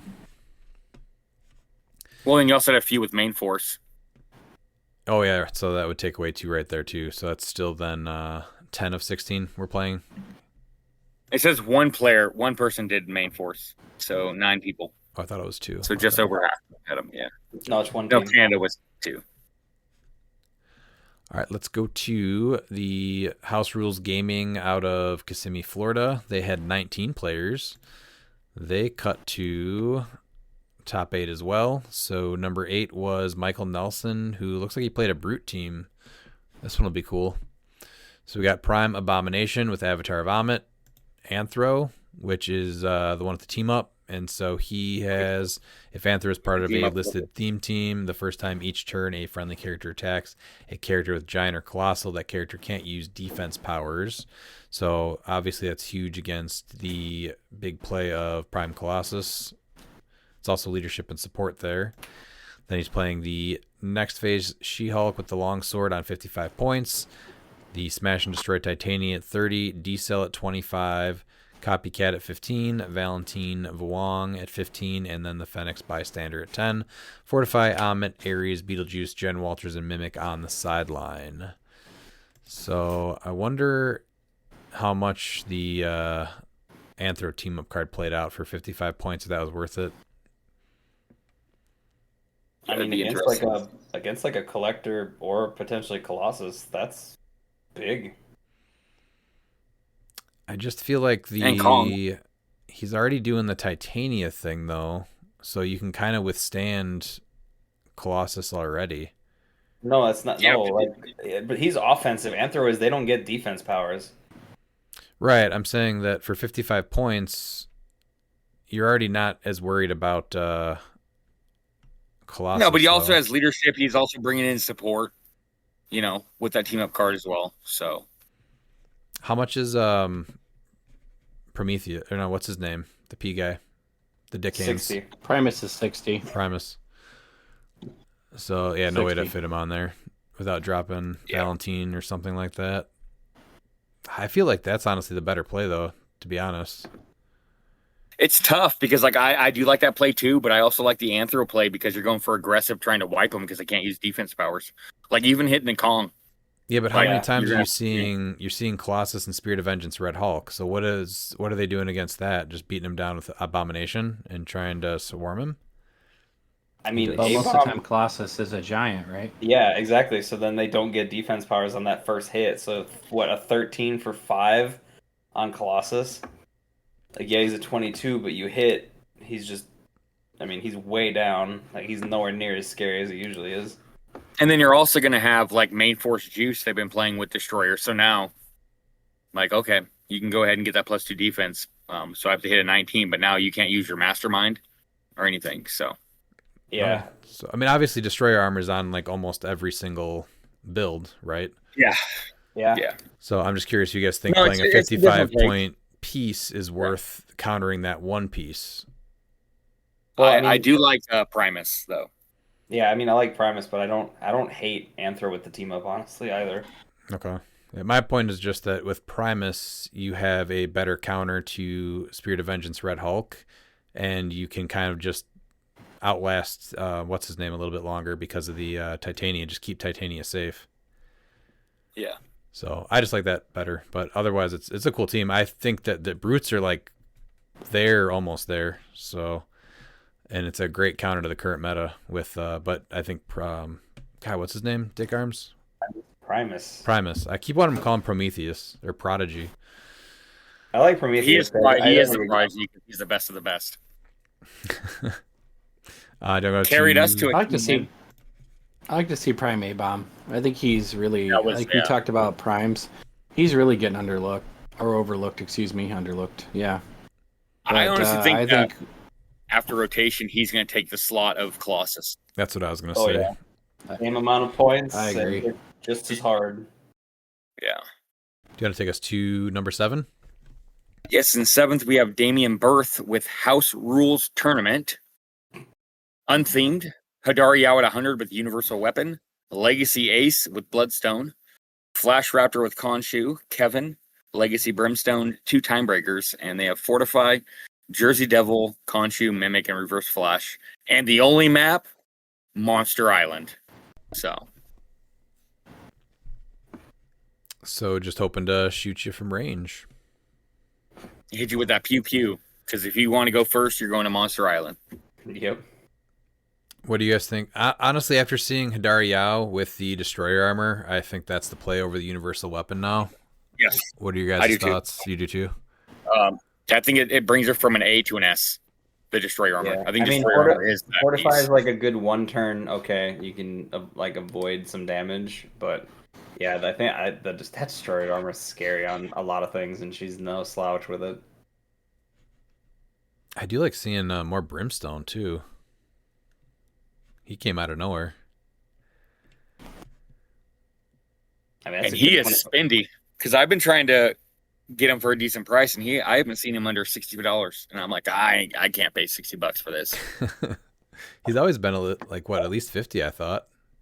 something Yeah. like that. Yeah, I was hoping to see him go down after no play. Where's the trick for pinging someone for Flash Raptor? Anything? I don't see it. That's the thing. I guess if you I don't by think it is. chance pulse wave your own piece. But you need a target in order to even make the attack roll. Yeah, but I'm saying that I don't see anything else besides that. And I don't that's And then bad who are you 'cause you're gonna bringing be up dealing if you with even 3 do damage. it? Yeah. Yeah, you're going to be dealing 3 damage with it, because it's not just opposing; it's all hit Yeah, characters. that's right. Exactly. Yeah. So maybe he had something else on his force because he has like no terrain on this build either. So maybe there was something else there too. But I don't know. Yeah, who he's even damaging with? I guess maybe Ace could take a fall damage and go to Pensai. I don't know. Yeah, but how? I don't see any like elevated or anything on the. I mean, he might not even be trying to take advantage of Flash Raptor with that tactic. So maybe he just isn't doing it. That could be that. Yeah. I mean, well, if on that map you're probably picking the stealth side because he's got Khonshu, so then you can't see the giant raptor. He's not picking the side. Oh yeah, that's right. So usually, if people are playing the Flash Raptor combo, though, it's with some way to damage your own piece, and he's see even with because you can Diabolical Bargain, right? So you go Timebreaker, take a Timebreaker off, and he still has an extra spot on his sideline for a Diabolical Bargain. That would Yeah, but you don't instantly want to. make If you damage Timebreaker, you can't place him with Flash Raptor. You have to place No, it. he's talking about like damaging like I would assume like either Yao because she doesn't really change from click 1 to click 2. Yeah. Or Yeah, I would think you'd. No, you take the timebreaker off because he's got 300 points. So you take a timebreaker off, you pay 5 points for Diabolical Bargain, and now you can ping Hadari Yao and do in place next to Flash Raptor. And then Running Shot Pulse Wave. Mm-hmm. Right? So that's the only change I would make. All right, what about... Ooh, we got an assassin team here, Dan. Oh, okay. Let's see. So 5th we have... Oh, sorry. 6th is Luis Hernandez with Assassins. So we have Peacemaker at 60, which is this is the dancing one? Yeah, this is the dancing one. Talon at 60, Deadpool Hitmonkey with Trick Arrows, Mern with Universal Weapon, Green Man. There we go. With Broadsword Construct. Copycat and Phoenix. Sideline was only fortified Ares and Keaton. I like this. I mean, Peacemaker's pretty solid with the, you can move, or if you are dealt damage, you can just make, things immune. So that's pretty solid. I like that. As honestly, it's still really hard to kill Peacemaker in one go. So, like he's probably, even if you target him, he's gonna live probably. Especially with with a little Fortify. long dial. I don't know if it's offensive enough. He went 3-3. I think it's just missing. This is where you run into it's very hard to build a full, complete Assassins team. Oh yeah, and like you need a close attacker. Honestly, that's the biggest thing with the Assassins is you need a close attacker to change up your damage. Mm-hmm. And so you have a Peacemaker, which I don't know if he's doing enough for 60. I think you'd rather have another main attacker, right? Probably. Otherwise, Talon, Deadpool, Mern is great, man. Snow Globe, Mr. Freeze. Oh man, I'd love to see this team with Snow Globe, Mr. Freeze. He's exactly 60, isn't he? I think so. Yeah. He's 60 low down. And Talon can benefit from. I still am on the. If you're gonna use Talon, if I would use Talon, I would use a tomb on her, so she has more offensive potential on her own. Because she'll take the 1 pen, but she's got regen is free, so she can basically. Does she though? Does she? I'm gonna go with yes, off of pure principle there, Miles. Yes. I don't know. If somebody sees that trick, they might for sure bring out Beetlejuice and ruin the game. Yeah. Then you just murder Beetlejuice. That's it. That's especially if you got harder. 3 good attackers with Deadpool Hitmonkey, her, and if you had Snow Globe Freeze, yeah, he's definitely gonna die. You could not do the special make 2 range attacks though. Well, no, because he wouldn't even be the target, but it's still fine. Or what else? Yeah, Peacemaker isn't doing his cool thing. Or sidestepping. But I do like that he brought an Assassin's team to the event. All right, how about number 5, Pete? Number 5 is Logan Growney with Smash a Doodle Dandy. That might be our winner for names so far. Unthemed. Colossus Prime with the Destroyer Armor. Ghost Rider the Crimson Gem. Freya Crane with the Trick Arrows. Loki, Per Degaton Copycat. Sideline was Fortify, Heimdall's Sight, Python, Mimic, Scarlet Witch, and Mind Gem. This feels a little like Dan's version of Joe's team. Interesting. We call it Doge. We just throw in a couple of Asgardians. Yeah, that's why I called it Dandy. He meant just to actually say Smash Doodle Dan. Oh yeah, that does make sense. Dandy version. Mm-hmm. I do like Freya. I'm not sure how she does on this team. Freya? Who's Destroyer Armor on Colossus, so you can't get it on Loki.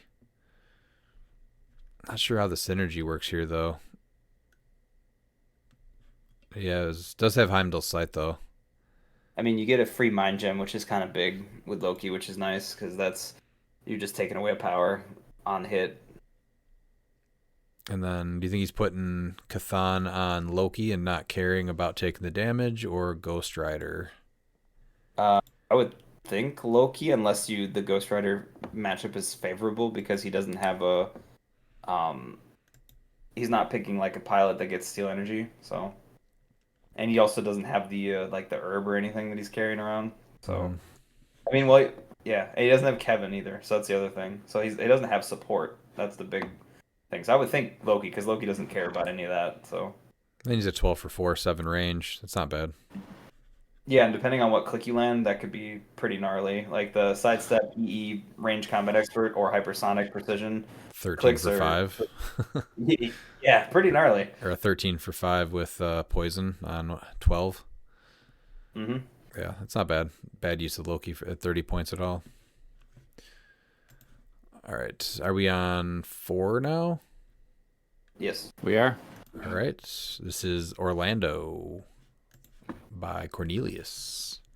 So he played Colossus with the Flying Carpet, Hawkeye and Hawkeye. Then it was Green Man, Vigilante with the Trick Arrows, Perdegaton, Shield Agent Pog, and then a Phoenix Bystander with Mind Gem, Fortify, Beetlejuice, Cathan, Khonshu, and Case Q's Question. What is this one from again? This That's is the Riddler? from no, it's from the DC 23. What, the starter who all set? came in that? No. It was like one of the OP kits, I think. Yeah, it was one of those. Was it the Green Lantern girl, the Yeah, Arsenal, I believe it was. and then And Wonder Girl. yeah, okay, it came with that. Oh, that's set up. I think believe you're so, right. yeah. Yeah. Okay. So it's Detective. Who's got that? Hawkeye. Vigilante has it or no? No. So just based off Hawkeye. Marker trying to give. So it's just generate a smoke train marker. Yeah. Interesting. Oh, opposing characters can't use safeguard outwit. Probably had a Protect sideline outwit. slot open. Yeah, I had a sideline If slot you- open. if Decided you- to play I was that. gonna say if you can get to 7, yeah. Because you only remember got- too, so you can technically get 3 in 1 turn because if you make Kate Bishop, she gains all of his keywords. So if you attack with her like a Mystics character and she dies, and then you get attack with him twice, so you can get 3 in 1 turn easy. Oh, that's true. Yeah, and then you only need 7, and then they can't use safeguard outwit or opposing outwit. Yeah, that is a cool play. The Colossus with the Flying Carpet is interesting though. Flight and I just picture Colossus on a flying carpet, and it's hilarious. I mean, flight +1 speed is not bad. and then what? Shield Agent just for he's already got shield to copy there, so just for more range on Hawkeye. So he's really going into the whole mystery card, making sure you hit with Hawkeye, and then Colossus just yeah. cleans up. Mhm. Yeah, it Seems seems right, pretty strong. Yeah. Especially since you can buff their damage and their range. Yeah. I mean, +2. Yeah, I guess Hawkeye's in what? If they're top dial, they're what is that? A 12. 12 for 3, so they'll be at 12. You can get them up to 12 for 6. Can you get 6? Oh yeah, with Degaton too. Yeah. Well, I like the this. enhancement, so you get 2 from Shield Agent. Yeah. I know you get 2 from Shield Agent. Yeah. Oh That's yeah, all. I'm Perdigaton, yeah. Yeah, it's I want to see a little bit more range entering the game. So him being able to team up Hawkeye with Colossus, I think is kind of a little unique, which I like to see. And he's going for something a little different, even if he's still using Prime Colossus. He's doing that differently. Green Man next to Hawkeye, really going all in. I think it's neat. It's definitely different, and it obviously works. But like the scariest pieces out there right now are all safeguard outwit or protected outwit. So it's a cool trick. I like it. How about number 3, Miles? And in third, we have David Nelson, aka Black Lantern CLX. I'm not playing Black Lantern for obvious reasons, but it's not Saturnine either. You have Hadar Yao with Destroyer, Prime Panther with +1 Longsword, Kevin with Khonshu, Legacy Panther, and Perdegaton with Ares, Beetlejuice, Khonshu, and Midnight Angel on the sideline. Yeah, I think that's just really strong with the Dario and Destroyer armor. That's going to be one of the bigger counters that we're seeing right now. And then the Prime Black Panther, is he worth playing at 85 over Prime Colossus just to bring Hadar back? He's really. Well, yeah, good. because they're going to have to. Yeah, especially when they're down to 1 attacker, like it's impossible to beat that team essentially. if they have one attacker. And not for nothing, his reduce by an additional 1 is big against Colossus's. Like, that really helps, like, stave off Colossus's mind control if you can reduce by 3. I think the biggest thing that hurts this team, though, obviously it did well, right? What did it do? 3rd place. Yeah. If you lose one piece, Hidari Yao loses her bonus. But 3 of them can be revived with Panther, so that is a task to do. But also with that, she has a reducer, so you have to deal 3 damage just to deal 1. I know, that's what I'm saying. So, but what I mean is, like, against it's Colossus' easy mind around that, control, yeah. it's not as deadly, because, like, you're -3. Yeah. Yeah, because even Colossus will punch her through to 3. Colin can still nail her pretty hard, though. All it takes is Kevin going off the map. Yeah, Which- but, like, that's true, but at least she has the reducer from Destroyer, and then 3 people can be revived with Panther, which is still pretty big. This is a piece. I thought Black Panther was honestly going to see a ton of play when he first came out, and I think a couple people tried him, but he just never really took off. So maybe we do actually start seeing a little bit more now, because Hidari Yao's Well, it's going to hard be seeing. because it's so smash and bash. It's so smash and bash, and he's more of a point denial. And so if you have all the attacks, you can get around that. You know, if you look at everyone that plays him, it's usually point denial. And the smash and bash teams are just in your face, and it's like, all right, get wiped or be wiped. You don't really have a choice to try and stall out a game. Yeah, but Panther is no slouch either on the offensive side. No, I'm either, not right? saying he is. I'm saying if you look at most of the builds that he's been played with so far, Oh, yeah. besides this, that it's all about the point denial and try to get to time, and that just doesn't work in the smash and bash era. I still think there's something there with him, but you're gonna have to think outside the box and figure out a way to smash and bash with him. Is he able to take anything with his team player? No, so no trick there. I liked seeing the twist on it. I'm just curious on what you guys think about it versus the classic Colossus that we're seeing with Destroyer armor. It's something different, you know, instead of just seeing the same old Colossi. And I think I don't know like what you would change, but I think it's risky not playing like time breakers or something to help Hidari potentially live longer. But I don't know what you take off because everything on the team is obviously really good and they all play a part. So I don't think you can really take something off. You just hope that everything comes back. Keep Kevin protected. I could see that, yeah. I honestly don't think Legacy Panther is very important. Like, I know that he can shut off the one-shots and everything and the pilots. Like, that's very important, too. Well, I think the big thing is if you have Hidari Yao, you don't want someone using Fortify. Yeah. So I guess, I don't know. I think you leave him, especially with the synergy with Black Panther, being able to revive him. Yeah. Yeah, and per Degaton, so it's hard to say, all right, you don't need him, find a better 20 points. Like, that just I was doesn't gonna exist. say, Right. That's a tough call to be like, yeah, just don't use Berdegaden. Because that's your TK right there, too. He doesn't have any other TK, right? No. Mhm. Since Longsword's on Prime Black Panther, though, I do like a Tomb on the other one, the Chair Panther. Yeah. Sideline's there, so. All right, how about second place here? So we have Albert Rosso DeVita with McLovin in the past.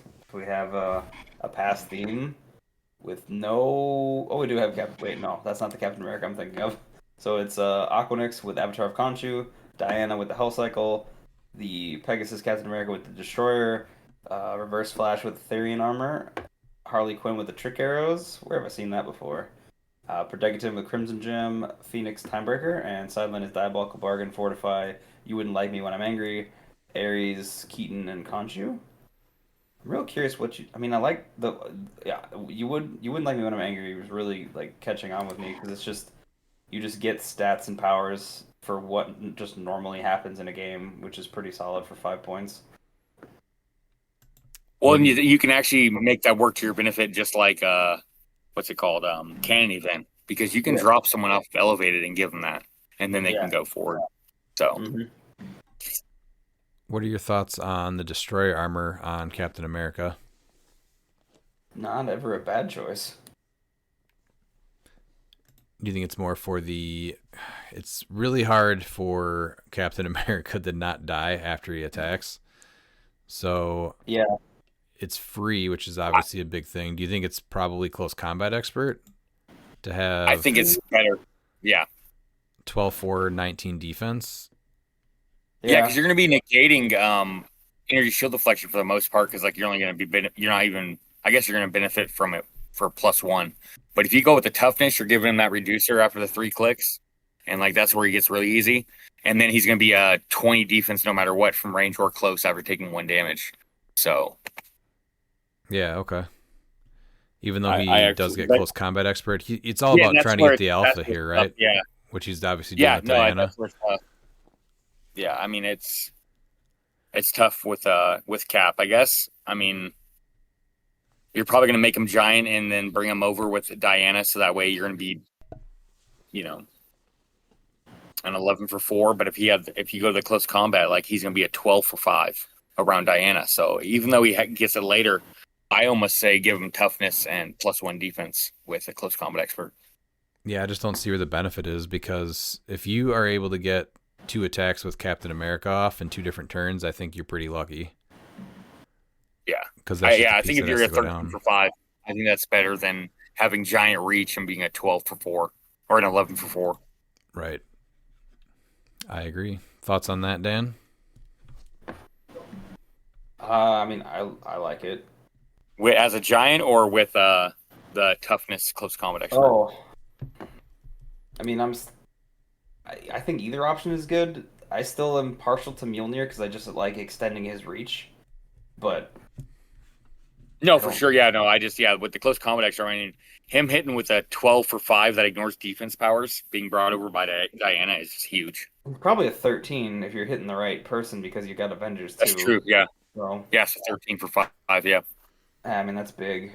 So Pete, you want to Yeah, throw so he usually dies anything after at one us? attack. Yeah, exactly. You can't leave him alone, so he's going down. No. So you want him to hit as hard as you can, turn 1. that's kind of what I'm thinking. Yeah. So I mean, I don't see the negative of putting it on CC and toughness either. I think he's good on either one, but I honestly like him to try to get the second turn out of him with the toughness and the close combat expert. I mean, 2 turns at that guy is just ridiculous. But what are the odds of you getting a 3rd turn and benefiting from the willpower? Like, not likely, right? If you went in not to attack likely. with I him, think you're looking for 2. Yeah. Yeah, you're looking for 2 at best, but 2 turns with him is something made on the other main force is probably really, really dead. All right, and then we have Josapha Alves. Do you want to go over his team, Pete? I do. Josapha Philo with Thanos Spirit. He went 8-0 with 2,400. That there is a day. So essentially he wiped everybody, right? I think so. Yeah, he wiped Yeah. out. Yeah. Mystical, Spirit of Vengeance Red Hulk with the motorcycle, Freya with the Destroyer Armor, Kong, also Bloodstone with the Trick Arrows, and Scarlet Witch from the Collector's Trove Chase. And then sideline was Beholder, Beetlejuice, Chthon, Thanos, Ultimate Hulk, Wonder Woman, Death Metal, Diabolic Bargain, Occult Retribution, and Soul Siphon. Interesting team. Definitely cool to see someone do something different with Spirit of Vengeance Red Hulk. He's not going anywhere soon. No, I was talking before recording that. I think that he's in one of those spots where it's like people are going to think he's overpowered, but like you're going to make him unplayable. I think he's right now, like there's people are still trying to figure out how to deal with him. We've already seen him lose to, Joe. So there is ways to deal with him. I hope that they don't mess with him. I think we do need big bads, and I don't think he's anywhere near the level of the big bads that we had, like Legacy Thanos, at all. I just think it's going to take a little bit more finesse and skill to beat him. So I will say with the I think he's fine. removing of the traffic barrel from the game really hurts how crazy this can be. Or not hurt, it hurts how, like, I don't know, not broken it would be in the beginning. So now that you can just damage him yourself, because that's pretty much what everyone is doing at this point. They're just damaging him so that you can get the other pieces out. And there's really no way to defend that. He just comes in, ignores elevated and characters, and then he just pings himself until he's bringing out the crazy stuff. At least before, you could kind of That's why I like body block and whatnot with the barrel. So I think the Yeah, removal and the of the barrel, like the win rate is insane without the barrel. Like to go from 40% in June of first players winning to 69% in July is insane. Like that's almost 100% flip. Oh yeah, it's just this. It's stuff like this where you have two of the hottest pieces, Spirit of Vengeance, Red Hulk, and Colossus. Nothing stops them. They just run over to you, and you really can't do anything about it. Yeah, I think it's a little bit premature to ban the barrel, honestly. Yeah, without anything else that has the same effect. Mm-hmm. But congrats to Joe for taking this one. I do like the different spin on a Spirit of Vengeance Red Hulk team, and not just going with the classic Prime Colossus. That's going to wrap up. I think that's all four, right? What about the meta, though? So they had, did we say 19 teams? 19 people? I believe so, yeah. So Predegaton was on 10, Phoenix was on 8, Copycat was on 6, Timebreaker was on 5, Colossus was on 5, Ghost Rider on 3, Despero made 3 teams. That's really surprising. Kevin was on 3 teams, Gauntlet Spidey made 2, and then Mern on 2. That was top 10. I was gonna say there's 2 of your Despero teams is probably with Spidey. Oh yeah, that's a good point. And then, man, Sideline is starting to get really repetitive, more than it ever has been. Fortify was on 11 teams, Beetlejuice was on 11 teams, Mimic was on 10 teams, Ares was on 10 teams, and Cathan was on 4. I mean, I feel like I honestly think that's just what people are like accustomed to, because there's plenty of good things that are Sideline. Like there's tons of good one shots, but I think it's more just people are building into like similar stuff is what I would say. But You got to pay for them, though. yeah, it just depends.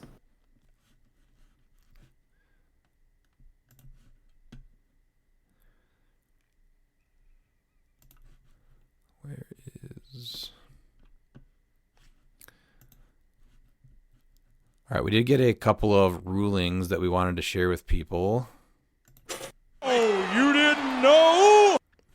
So we have always played where if a standard power was granted by a special power, and you lost that special power and went into just the regular standard power, that it ended the duration. But apparently that is actually not the case. So if a special power like Black Panther's Leadership Outwit, if he takes enough damage and he just goes to regular Outwit, if he's outwitted something, he actually keeps that Outwit. Did you guys know that? No. Yes, Bullshit, Miles. I did. Bullshit. I didn't originally, but I did. Last year? Is I'm like, no, it's different. It's a different source. But like, no, the character still used Outwit, so you still keep it. Yeah. Now, if they do click off of it for like a perplex click or something in between before going back to Outwit, then they do lose it. But yeah, if they always had access to Outwit, even if it was through a different source, they actually do keep it. So that was interesting because I always thought we always played where if they lost the source, then it changed to you lost the duration. And another one that came up was the multi-base characters straddling elevation. So a standard 1x2 character without flight can't go on 2 different elevations. Even if they ignore elevated terrain, they have to either be a flyer or a giant or colossal, which is why Ricky played that cool combo of the glider so that the Spirit of Vengeance Red Hulk could fly. Then he could actually occupy 2 different levels, and then you also can't put an elevated number under him. So that was something that came up. That was actually goes and proves when I was saying was last episode where the glider is going to be more like the Hell Cycle, where you're not going to see it as much as the Destroyer, because the Destroyer becomes like the motorcycle because it's just a must play. Mm-hmm. But in certain teams, it's going to be that equipment that like makes the team or makes that strategy. And yeah, Ricky just went and proved it exactly why the glider is still a great equipment, even if, you know, it doesn't give you the giant size willpower and everything. It still brings a lot of uniqueness to your build and is worth using. Oh, it's an amazing strategy. It's almost impossible then to use the elevated to do what you're trying to do, and then it also becomes way harder to surround him. So it was an awesome play. That was really smart. And then the other thing was, so based off of current wording, unused one-shots are not scored at the end of a match. Dan, do you remember the exact wording on this one? It's because of how the one-shots are worded, and they're not in the... or there's nothing in the comprehensive about them being... It's only like character things, right? Characters. Yeah, and... characters and I think it's characters and equipment, something like that. So they're not fit into that definition, and that's why they're not scored if they're not flipped, even if you get a full wipe. So it's worth asking the person running your event about this. But as of right now, with the way that it's worded, you really should not score them. So without a clarification, they just end up just being points that you can't get if they were not used. I don't really like that, just from a standpoint of if I've wiped your team, why am I not getting the full points? But hopefully it's something that we get. I'm sure it will be addressed. Yeah, because they've been saying that a lot. They keep mentioning an updated comp in the next upcoming weeks or whatever. So hopefully that's something that's clarified. If it's a paid element on your sideline, you score it. But as of right now, with the way it's worded, if you don't use them, you don't score them. So if you have 10 points of one-shots unused on your sideline on a 300-point team, even on a full clear, you do not get the 10 points. All right, it felt pretty good last week to say it, so I think I'm going to officially take it from here on out. You've got questions, we've got answers. Your ass better call somebody!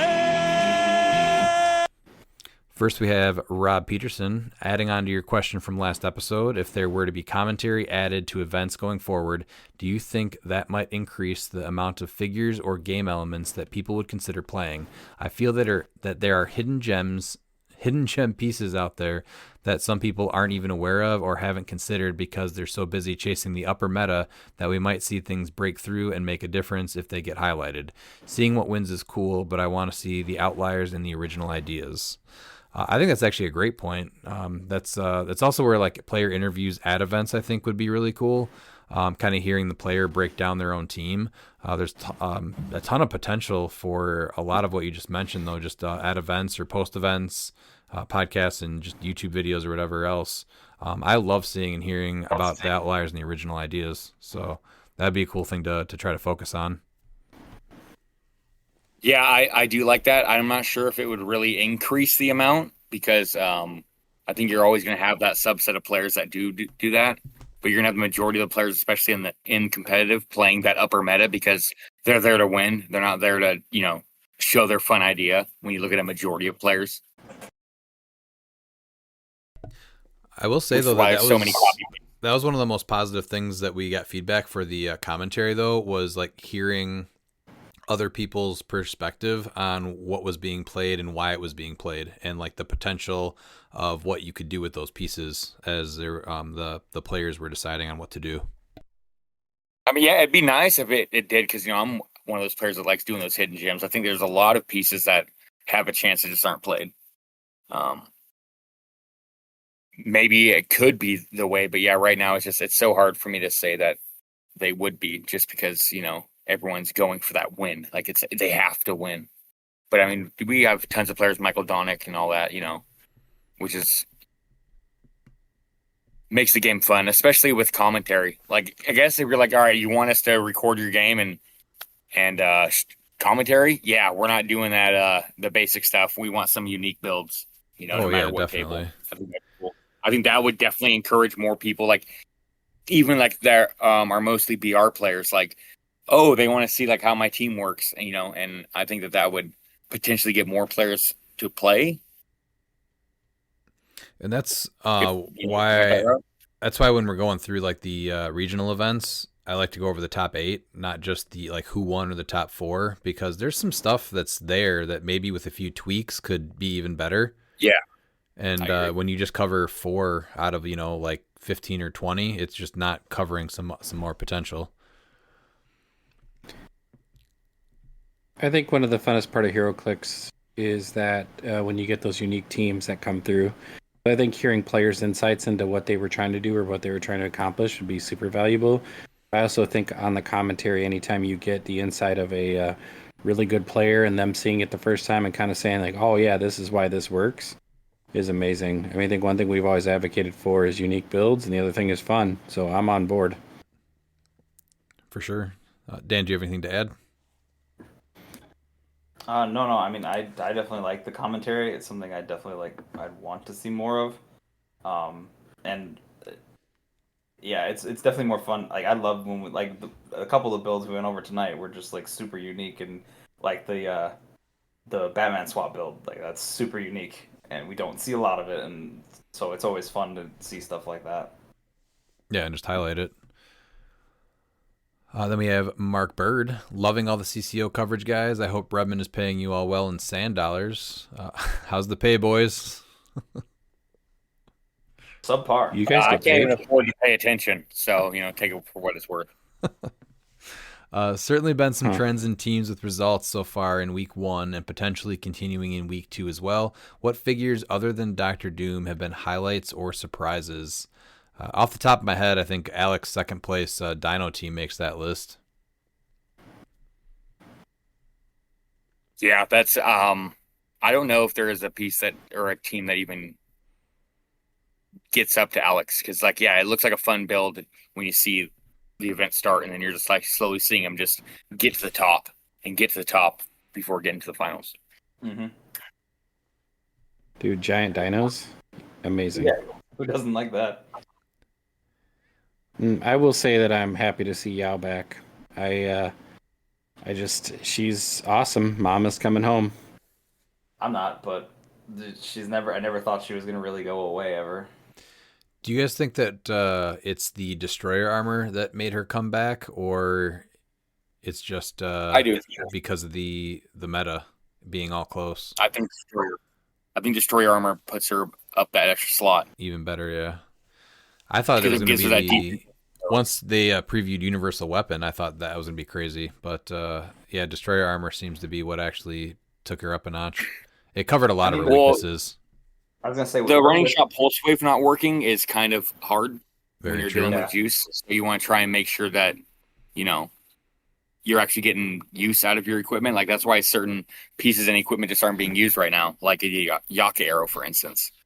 Right. Just because it's I mean, and she still functions against main force Keaton. She just running shot shoots, and When she's got Destroyer Armor on, yeah, that's what you're saying?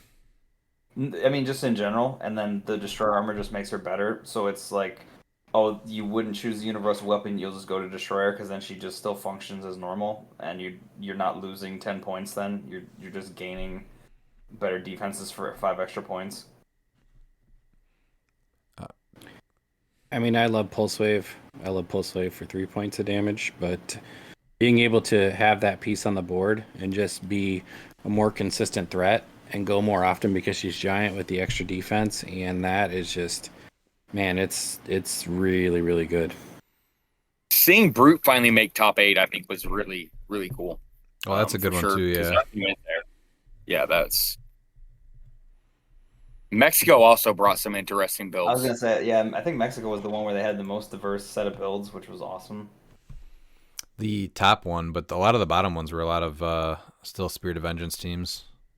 Yeah, I was just thinking in general. I think I just was also their meta tab was a little more diverse too, which was nice. Yeah. I think you see an Ace come back.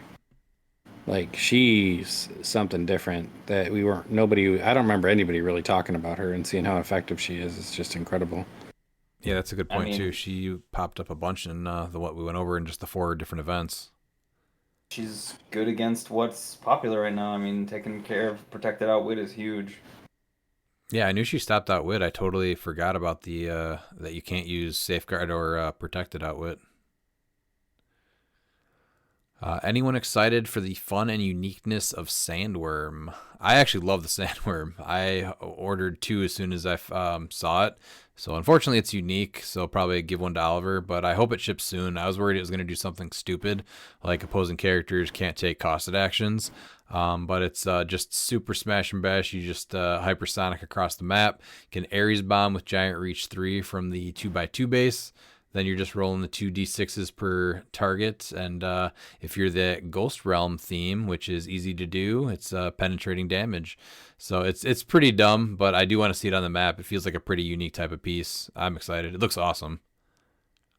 From what is being argued that they have to clarify it on the win, and like usually I'm like, oh, they'll do it the right way. I can just foresee them say that no, the reducer stack, and if that happens, it's going to be so disgusting.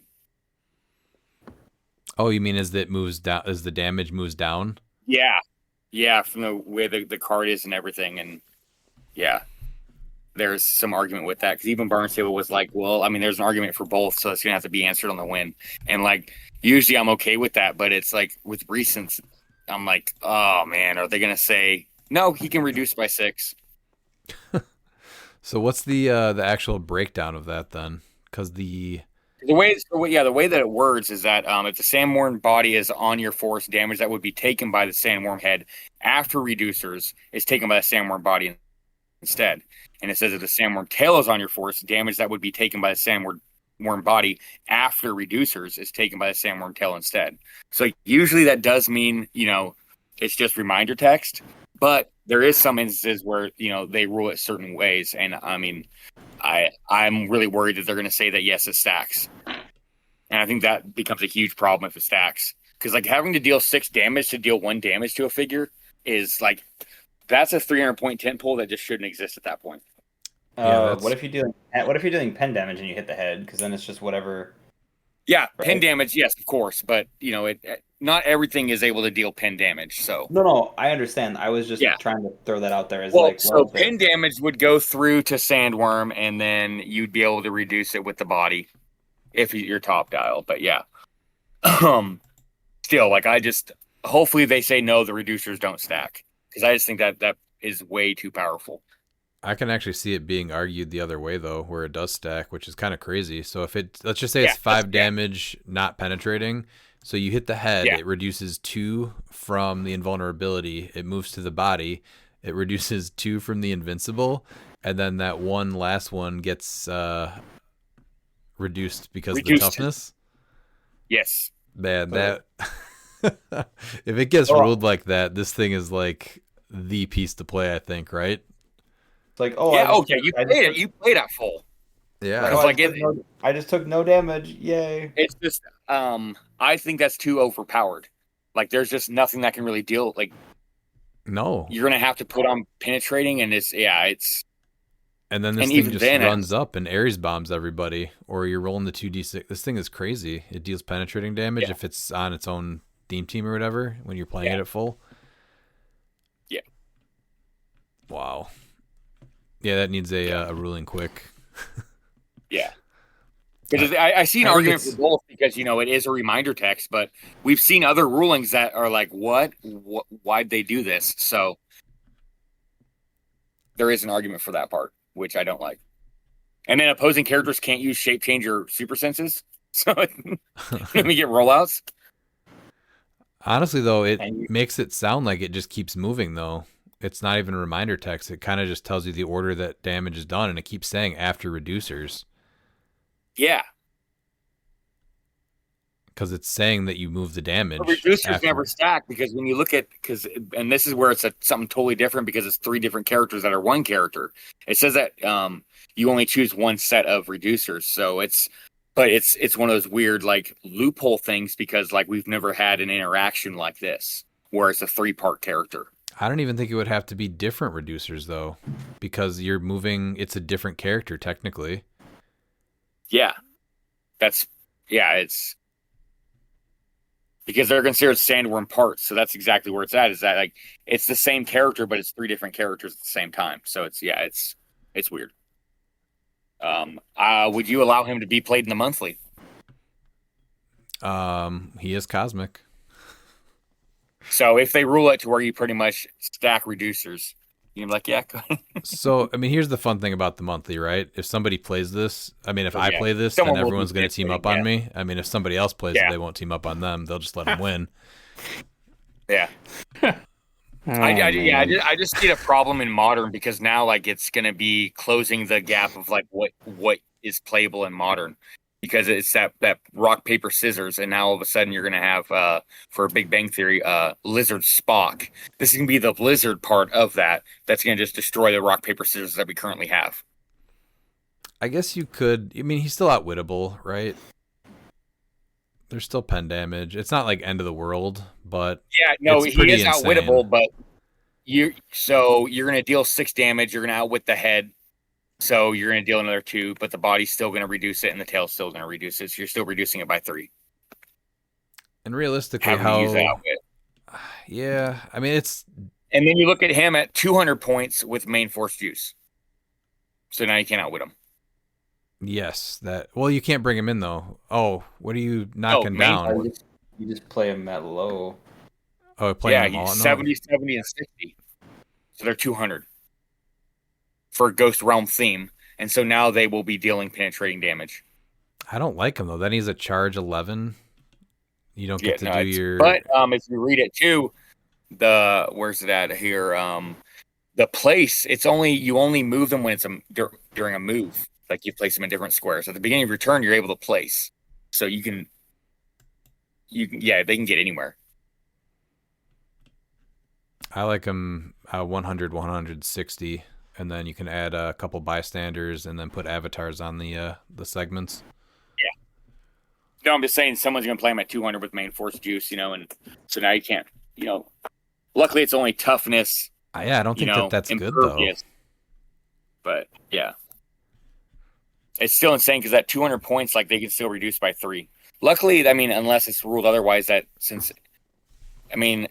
don't think the tail gets super senses. It doesn't say becomes hit; it is take the damage. So Yeah, I wouldn't think you get super senses. You still have toughness though on the top if you play him at 100 points. Yeah. But I like I said, I like the 60 points, so there's no reducer, so that if there's anything extra, the tail's just going to eat it. Yeah, I just think that it'd be too much to have the reducer stack. Oh, I'm sure there was a lot of playtesting that went into this piece, right, before it was released. Oh, it's an Iconics. They playtested the Iconics more than anything else for sure. You can tell. Dan, do you have an opinion on the sandworm? It's interesting, but not something I'm probably going to be playing anytime soon. When I have it and I show it to you, where would you like to touch it? Enough where it's going to go in the garbage. Oh, that's weird. Did you see the body? The tail? I'm just not going to entertain this right now. I don't have the energy for you right now. The head? It's got 2 heads, kind of. There's a head comes out of the mouth. You got to pick one, or we can't move on. Pete's waiting to talk about it, too. Pete, please bring on your thoughts here. Dan, would you rather touch Redmond's sandworm or a serpent? Neither. I got all these cool not an pieces. answer. Yeah, I have all these cool pieces, and you just won't even look at them. Nope. You gonna play with Redmond's head, body, or tail? I guess. Sorry, you don't really get that satisfaction right now. He's now named Ryan Sandworm. Ryan Sandworm. I think he's a super unique piece. I hope they rule it correctly. I can't wait to misplay him because that's what's going to happen.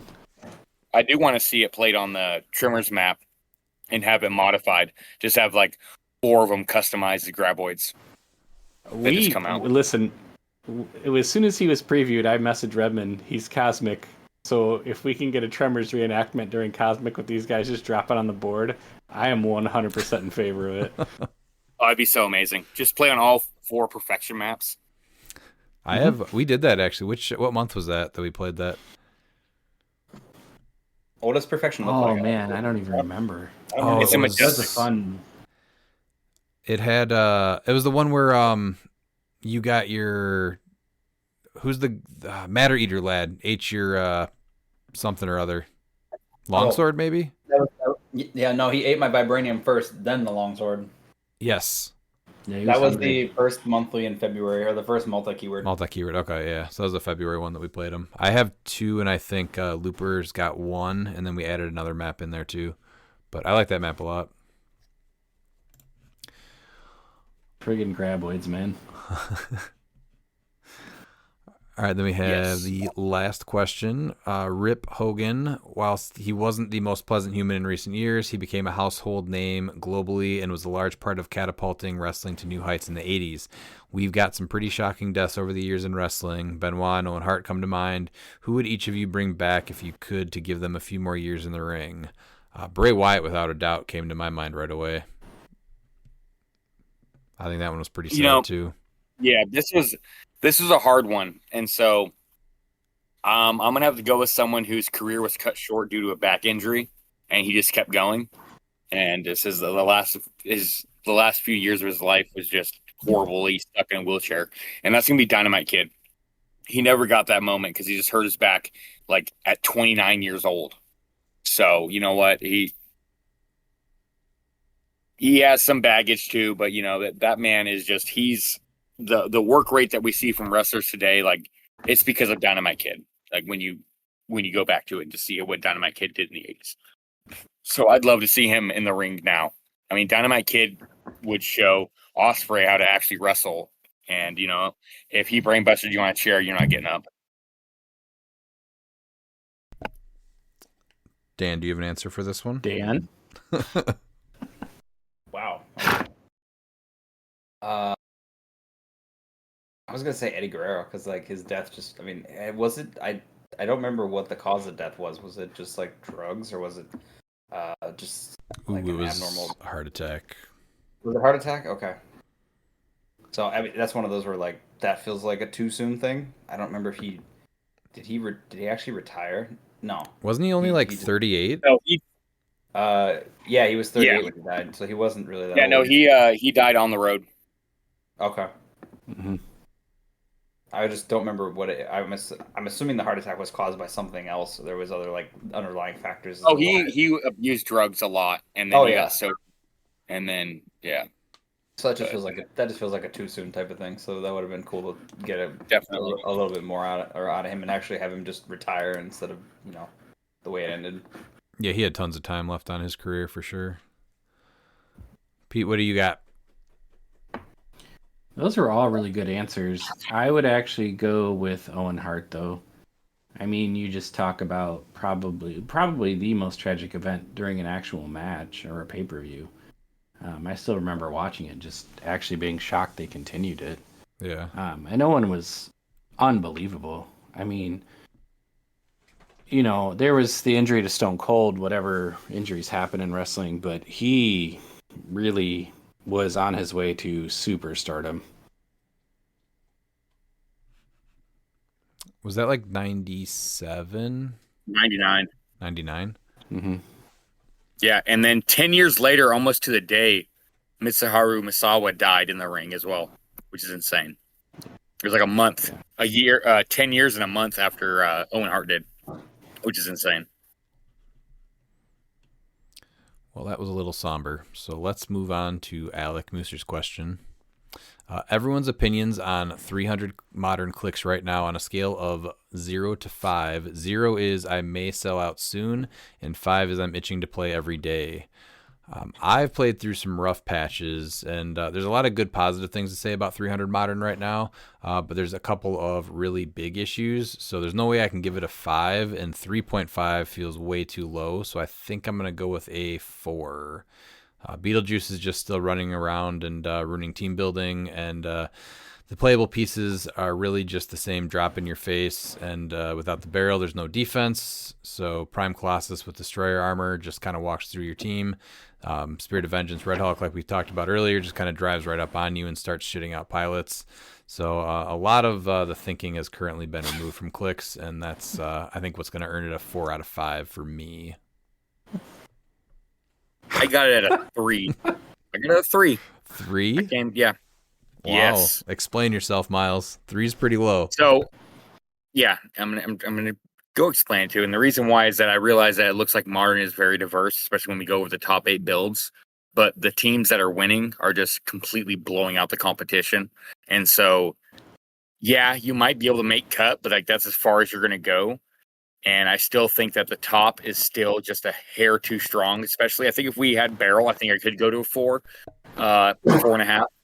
I think Juice, we already gave him that argument, but like not even including him, I still think there's a lot of playable things, but not as much as could be. But I think when you took away the Barrel, seeing the first player go from 40% win rate, which is from June, and I believe it was like 51% in May, and then all the way up to 69% in July, which is the first month without Barrel. I think that right there shows you that, it's just what, and that's with cut. So it's not everything, but that's with cut. So that's with the good player versus good player. And the fact that like a 70% win rate is to go first, that's insane. That like first has that much of an advantage. And it's just that's why it's a 3. As soon because as I think there's they almost had a spot and they got rid of Barrel and they kept Juice. Give me Barrel, take away Juice. We're in a better spot, but even if with Juice, I want Barrel. Yeah, they could have just like lowered the range on it, but like I said, as soon as they announced that it was getting banned, it's just like all you're doing is just dropping your team, and then you just roll dice, and that's exactly what's happening. Well, that's what they want, but yeah, I mean, to go first to 29% difference in a month, that's huge. Yeah, and that's ridiculous for that big of a difference. Dan, where are you at? I'm at like a 3 right now. 3, really? How am I the most optimistic person right now? That's an excellent question. Well, because you've embraced Smash and Bash, you've become Darth Ravage. I guess maybe that is it. Yeah, I'm not. Yeah, so I mean, there's that stuff right now, and then I don't really like what's coming out of the rules stuff right now. Like, it's just on a principle point. Like, I don't get what the methodology is behind a lot of the rulings. So it just feels really counterintuitive. Like, there's rulings that have like backtracked other rulings or just aren't consistent, and then there's rulings that or like a clarification that just completely changes a piece, and you're like, oh, how did we get here? So that's where I think my like hesitancy is. Honestly, I'm more excited for Silver than I am for Modern right now. Oh, I agree with you there. Don't get me wrong, I like playing Modern. I really enjoyed playing on Saturday, but like I could still feel like the easy example is like Vengeance. Like, all right, if you put the glider on him now, I can't just throw an elevated under you and hit you. Like, I have to like have double outwit plus arrows in order to maybe prevent you from like crapping out all of your pilots. So, and once the pilots come out, it's just a bad time because you have 1,200 extra points on the board. Yeah, it was a bad time to get rid of the Barrel for sure. For that reason alone, it's just. I'm not even that sad about losing the Barrel. Honestly, it's just like there's like a lot of things like there doesn't feel like there's enough like counterplay. Just of like, okay, if I'm playing this piece, like there's like a multitude of options to deal with it. Like Barrier was like such a problem for such a long time, and now like Barrier's like don't care. Like, because there's so many things that deal with it in multitudes of different ways, whether it's Quake or destroys blocking on more pieces or, pieces that just remove terrain. But so for what's, other... So what's the counter to just run at you and punch you in the face? I mean, typically that's a combination of like maps you pick plus... Not with what's out there anymore. You have The Colossus, that's a giant, and you have a flying Spirit of Vengeance that even if he doesn't have the glider, he's ignoring characters in elevation. Kong. And Kong.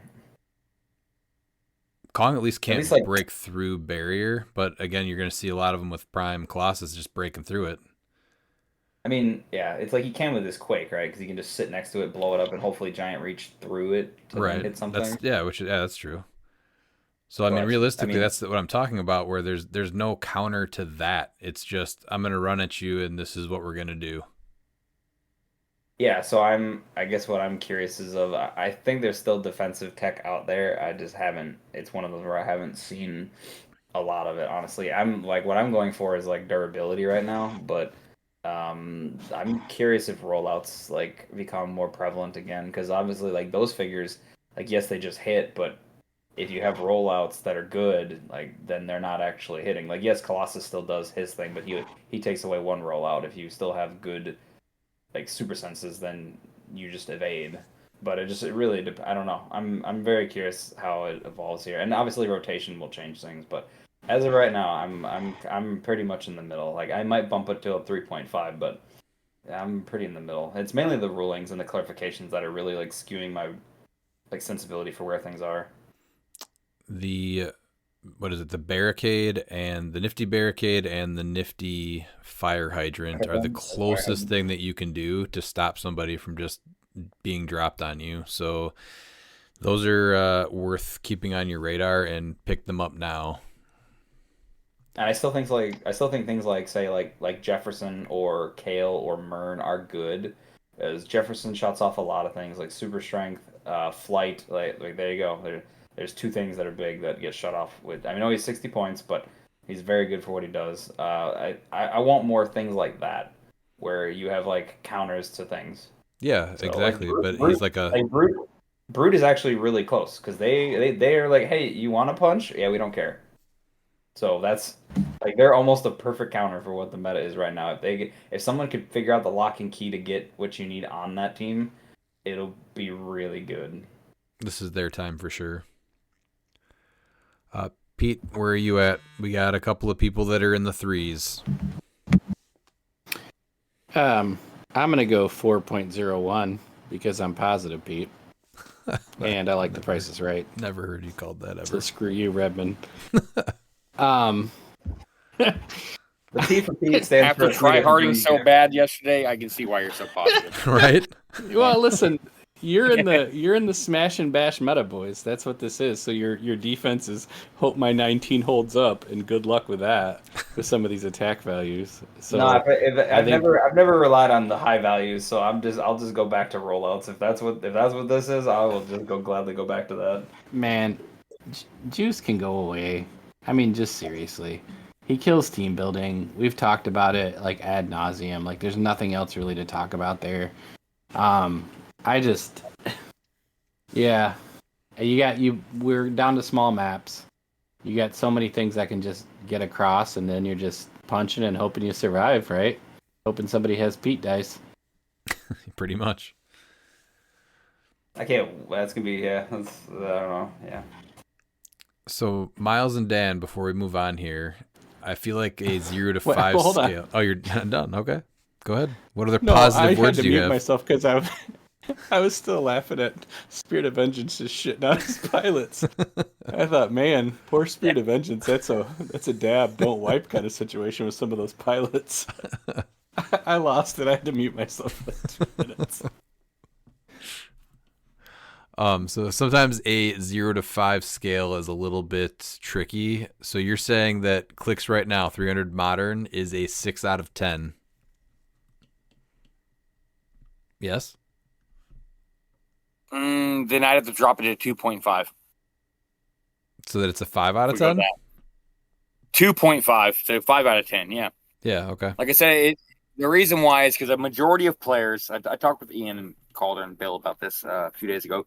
Majority of players don't care, but what this does is it really discourages the fringe players that are able to make things work that just, you wouldn't think. And I realize that we still have team builds like that. Yeah, but it's going to be fewer and far between. Because they just can't compete. They can't compete with what's winning the events. And they'll be lucky to make cut. And that's. You've watched what's sprouted from the past couple weeks. It's just a lot of copycatting. It's really not. Yeah, and that's what makes it the hardest is because, when you go to an event and you play a build like that, you want to have the best chance of winning the event, even if it is a fringe build. And I guess that if your goal is just to make cut, then that's good. But like for me, I like doing my weird wonky builds and having a chance to win. So Yeah, like, I do have a few of those builds, but like it took me a while to get to there, and there's still stuff I want to play that just doesn't work. Like the fact I can't use team player just is disgusting. That it's so dumb. Like not even team player. I agree with you. I just wanted to see if you changed your number at all. I think I feel it's a little low just because I like the game a lot and we play a lot of different ways. But 300 Yeah, modern, no, I know. I understand. it does that, but actually. He does ask specifically about 300 modern, right? You So specified 300 modern. Overall, I'd say the game is at like a 8. different. Like okay. modern is like probably a 6. Yeah, like I like modern. I'm still going to play it and I'm still going to enjoy it. But I'm very much in like a similar camp to Miles. I think I'm just in a different vein. Is like I'm always just gonna play what I want and I'm not gonna bend just because like the meta is this. So And the Oregon casual probably has me at 1 out of 10. Bringing 3 200-point Kongs and a main force juice to a casual event, just be better, Jason. Be better. That was Jason that did that? Yes. Jason. That's yourself why some baby you are wipes. the Oregon Bookwood. Or maybe we Get should yourself call some- Bookwood that's rough. Kenosha Jason. You could just do both of those things. That's got legs. That's really rough. Yeah. Get yourself some baby wipes there, Spirit of Vengeance players, because you're shitting out pilots everywhere. I'm making sure to bring toilet paper now to Worlds. Are you sure you want to pop with that pilot? Here. There you go. Yeah, just get a thing of baby wipes, and every time somebody shits out a pilot, just hand them a baby wipe. Yep. Shitting out pilots. All right, let's go to Michael sure- Donick. How do you guys like the Sandworm LE, and do you think it'll shake up things at Worlds? I'm not sure if there's a top cut Sandworm team for Worlds, but I will tell you that I have a team that I built that I'll be trying as soon as it arrives. If they rule it that it's the reducer stack, I honestly think that one can easily make top 32 at Worlds. That's gonna not be great if that's the case. Could you imagine just half the build is just Sandworm teams? Yeah, I mean you look at it like, I get reduced by 6 damage, and I mean if you look at the teams that are winning, and even majority of teams like outside of Yao, like not a lot of things really do penetrating damage, like realistically. I mean, look at where we are. If that ruling is true, can you just honestly see 2 Sandworms just running at each other and just rolling dice until one of them dies, right? Can you imagine how many times you're going to have to explain placement for pieces? Yeah, that's Well, No, that's your Sandworm mirror butt. match. Yeah, in a mirror match, I guess, if they're 300 points, at least they'll be dealing penetrating. So there is that. But I But can't wait to see one of you play it at the monthly and abs. Like Pete just be like, "I'm gonna do this," and I'm like, "Pete, that's not how it works." It's really then That's how it just works, dude. who just gets the better D6 rolls, right? Well, it's the Alpha Strike go first meta. I mean, you win roll and you're you're coming across the board and smiting the other Sandworm right in his Sandworm butt. Actually, yes, it's a 2x2, so you just reach the other Sandworm right away. So you go first, and you just hope your dice are better, because that's all you're doing, and your willpower rolls are fine. You just hope and pray. You're just like, well, here we go. Oh, and don't forget you can attack with the body and the butthole too. So you just kind of keep wrapping it around, and it's just like 2 snakes pretzeling each other. yeah, it's like 2 Rebman serpents. Oh, I hope it gets ruled like that now. No, Yeah. Darth Ravage is real. No, it's I want to see 16 of the top 32 Worlds teams just full point out Sandworms. there. I want all 64 teams to play the Sandworm. Just Ares bombing Sandworms all over the place. So stupid. Well, Ares Bomb is pointless if you're going against another Sandworm. No, then you get its body and its butthole. You're Ares bombing everything. Right? They're all 2x2s, If you can, aren't they? Yeah. if you can Ares bomb a No, bomb a There are butthole. 2x2, a 1x2, and a 1x1. Oh, that's right. Well, if you move out though, let's say you move out and then you Ares bomb when you're all pretzeled, right, with the other snake, and then you Ares bomb everything and you just roll 6s for everything, you're just killing it, right? If this gets ruled this way, you are recording Bookwood and I playing these pieces against each other because it will be the biggest mess of a game ever. So you get to roll. So let's say you hit everything, right, with your Ares Yeah. bomb. Then you hit a 6 on each one of your double D6 rolls. That's 18 damage that this thing has to reduce. Yeah. It's fine. It's fine. It's fine. All right. I hope it happens. I hope it gets ruled like that. All right. Going to Edward K. I've loved and lost many HeroClix podcasts over the years. Question: how do you address podcast and, for that matter, HeroClix burnout? We appreciate what you do. Thanks, Edward. There's definitely some weeks I think we're more excited to record than others, but I know for me it's also an escape from a lot of just other stuff. CLIX in general is, and like you said, you've lost many over the years. I feel that way too, and I personally wanted to help fill the void. We started this off in March of 2024, and we have yet to miss a week. So I look forward to doing them every year. Or every week, sorry. And just as far as HeroClix burnout goes, I get to play a ton, and I think cycling through just weekly nights at our local game store, competitive events, and other monthly games, just kind of keep it fresh. So I don't really I get more team building burnout than play. I'm always up to play, but like last night, I played a Hydra team, and it was just because I could grab most of the pieces out of the AV60 box. So I'd say, if anything, it's more just team building fatigue. What about you, Miles? Yeah, no, I don't really think that it's like, yeah, sure, like like you said, there's some episodes where like we're not excited to talk about stuff, but like it's not that we're not excited to record. Like this is like my once a week. I'm like, all right, sweet, you know, we're just gonna talk and hang out, and just so happens we're talking about CLIX. So Right. yeah, I don't get to play as much as you guys, so like my burnout is a lot more, and you know, I vent a lot in our Discord.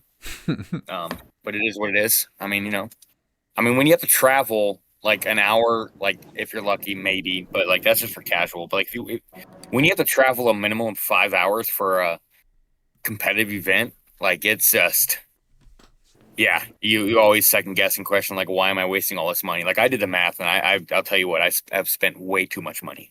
No. Way too much. No, disagree. For the amount that I play, way too much. Still disagree. Oh, I do too. I'm just saying though, when you look at it, you know, and you're like, man, all this is collecting dust, you know. But my kids are getting older, and you know everything else. So, I know yeah. you're. So I'm about to bring like. Oh, go ahead. No, go ahead. I was saying you're more spread out too from like people that are playing, but like for me, it's like a 15-20 minute drive at most with traffic to our local store. No problem. And we had 8 people last night, which was awesome. I know a lot of other people had to come a little bit further. Like Bookwood, I think is like 40 minutes. Doug is 40 minutes. Dan, you're probably what, like 30? Nope, 45. All right, 45. Yeah, So it's a 90-minute drive, if I want to go to an Abby's Pizza place, and if I want to go to Portland, you're talking 5 hours. right, which You is know, a so it's little just, ridiculous if it's going to be just like a 3-game weekly event, but Yeah. it's a little easier for us. Especially when you go there, when you're about to go there, you know, and you figure out, 3 200-point Kongs and a main force juice for a casual night. You're just not going to let him forget about that. Jason. No. I'm not. No, I'm not. Because you know what? It's, you know, I guess this is his way of saying, oh, man, I can't win in competitive. So in casual events, I'm going to say this is casual, and I'm going to bring the smoke. I'm going to try harder than any tryhard ever did. I'm going to out Bookwood. Yeah. that seems And it's accurate. fun. Dan, what do you got? I'm Jason. proud of him. Jason. It's a hobby, right? So like I do it for the enjoyment of it, but there's like right now it's weird. Like I think the nice thing is we have a bunch of formats, so like even though I'm not super keen on modern right now because it's just its state is like we're past chaos. Like I don't even know what to put this actually right now. Fanboy. Yeah, that's probably accurate. Because I enjoy trying to like do different builds and stuff and try out like different tech and things, and that's what I enjoy about the game. So I think like the fact that we have different formats, like I said, I'm super excited for Silver.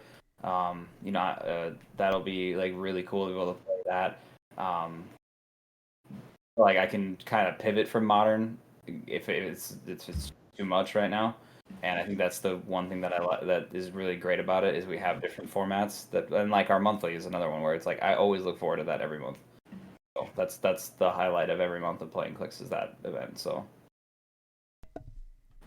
Pete, what about you? How do you avoid CLIX burnout? I don't play as much as Dan and Redmond do. I play more than Miles. We have a great local scene, honestly. Even even on our Monday nights when people get a little sweaty. a little sweaty. Man, you were full on aerobic workout sweaty last night. But the monthly, I mean, honestly, the monthly is really what keeps me interested. And as far as doing the podcast, like the only time I've gotten out of it, Redmond couldn't. I mean, he could have flown international and put his sleeves on and told me to get on, but I'm not sure he was that committed. So, you know, if you tell Redmond you're not going to be on, he just appears at your door and starts putting the sleeves on, and you're like, well, I guess I'll be on tonight. Yep. Better believe it. That's scary when he wears when he puts sleeves on. I'm like, oh God, what did I do? Yeah, then it's on. We're still looking for the mop lady, so. Yeah, exactly. All right, then we have Jay Hyder. Hello, guys. In the past year, we have seen many versions of popular copy-paste style teams, from Darkside and Silver to some of the popular Colossus teams recently. In your opinions, how much impact does the pilot of a team play on the win percentages of specific figures? The pilot has still a ton to do with success. There's a lot of great pilots out there. The problem is people see winning teams or pieces, and they just copy-paste and assume they'll win. Darkside is a, I guess, good and bad example of that. Some people just played him because he really was just a terrible bad trash piece for Silver, and that kind of just lets you win. But at the same time, there were people just playing him and making really stupid errors and giving the game away just because they assumed that they would win, and they just aren't the good pilots that it takes to even pilot a bad trash piece like that. Pilots is 100% the reason my team wins. I mean, you can if we looked at every team from the build, you'd notice that there was a bunch of copy paste teams that didn't make cut. Like I'll give you an example. I played a Miles team this last weekend. I played like a team he made, and I don't think I played it nearly as good as he did. Like it's still gonna take a minute to get a feel for it because it's very different from how I play. And it's the same. That team's very nuanced. It's very like you need to know like it has specific ways to play it. Yeah, it's not really pivoting wise, but yeah, it's just an aggressive team. And that's I mean, you went 3-2. Yeah, I know, but like the biggest thing is one of those where like I actually took a team that I would not normally play, and had to figure it out. And like firsthand, that's huge from a pilot perspective of like. Okay, how do I do this? I mean, I had 3 practice matches, but that was not enough to get the muscle memory down because I definitely made mistakes. Probably every one of my games as far as like just order of how I was doing things, stuff like that. So just because you have a team, being a pilot is a huge part of being able to take that and win with it. It's not just, I have the team, I can win. Pete, what's your take on pilots? Oh, no, pilots make or break the game. I mean, if you sit down against a good or great player and they're going to find a way to beat you, it's absolutely 100%. I mean, we joke about, Pete changing his teams and stuff, and it's just you don't get the repetitions. So there's often times when you get into higher level play where somebody's looking at you explaining to you what your piece does better than you knew, and you're like, well, crap. Oh, I do that all the time. Remember that for the next game, hopefully. Yeah, I love doing that too. Yeah, so it's my favorite. I know you do, and that's a part of why I stay in the hobby just so you're happy about it. Then you don't put sleeves on. I mean, he has to win, sometimes, so it's good that you're able to keep that up with him. So the interesting thing to his question, though, too, is that he talks about the impact on a win percentage of specific figures, and I guess that really knocks a lot of them down, right? Because of what we just said. We all agreed that the pilot is a huge part of it, and when people just copy and paste, that percentage is going to go down when they are not the best pilot with that team that just was not meant for them. Well, look at Nationals. We had 3 players playing main force juice that all made top 4. So his win rate was just insane.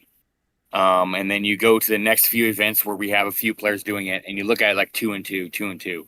And so, yeah, that's the players that are like, oh, these players were successful. And like, they're top-notch players. Yeah. So yeah, that the win rate is 100% going to go down. You can look at Spirit of Vengeance. Spirit of Vengeance, if you look at his win rate, is probably less than 50% if you look at all the events. Right. Even though there was a bunch that are making, top 4 of the finals or winning the event, there's still people that are taking that team and not doing great with it just because they're not good at piloting it, The people that are doing well with it are the ones that are using the pilots and purposely shitting them out. And I think that that's also where it's false numbers, where if someone's trying to gauge if something's a problem, if they're just looking at the win rate of figures and not understanding the difference between a good player and a pilot, a team being piloted or anything. And I think that can really skew what they think is a problem, what they don't, if they're going off those numbers. Yeah, absolutely. Because it's inaccurate. Absolutely. For the opposite side of the coin, how much merit do y'all place in the surprise factor of a good homebrewed team?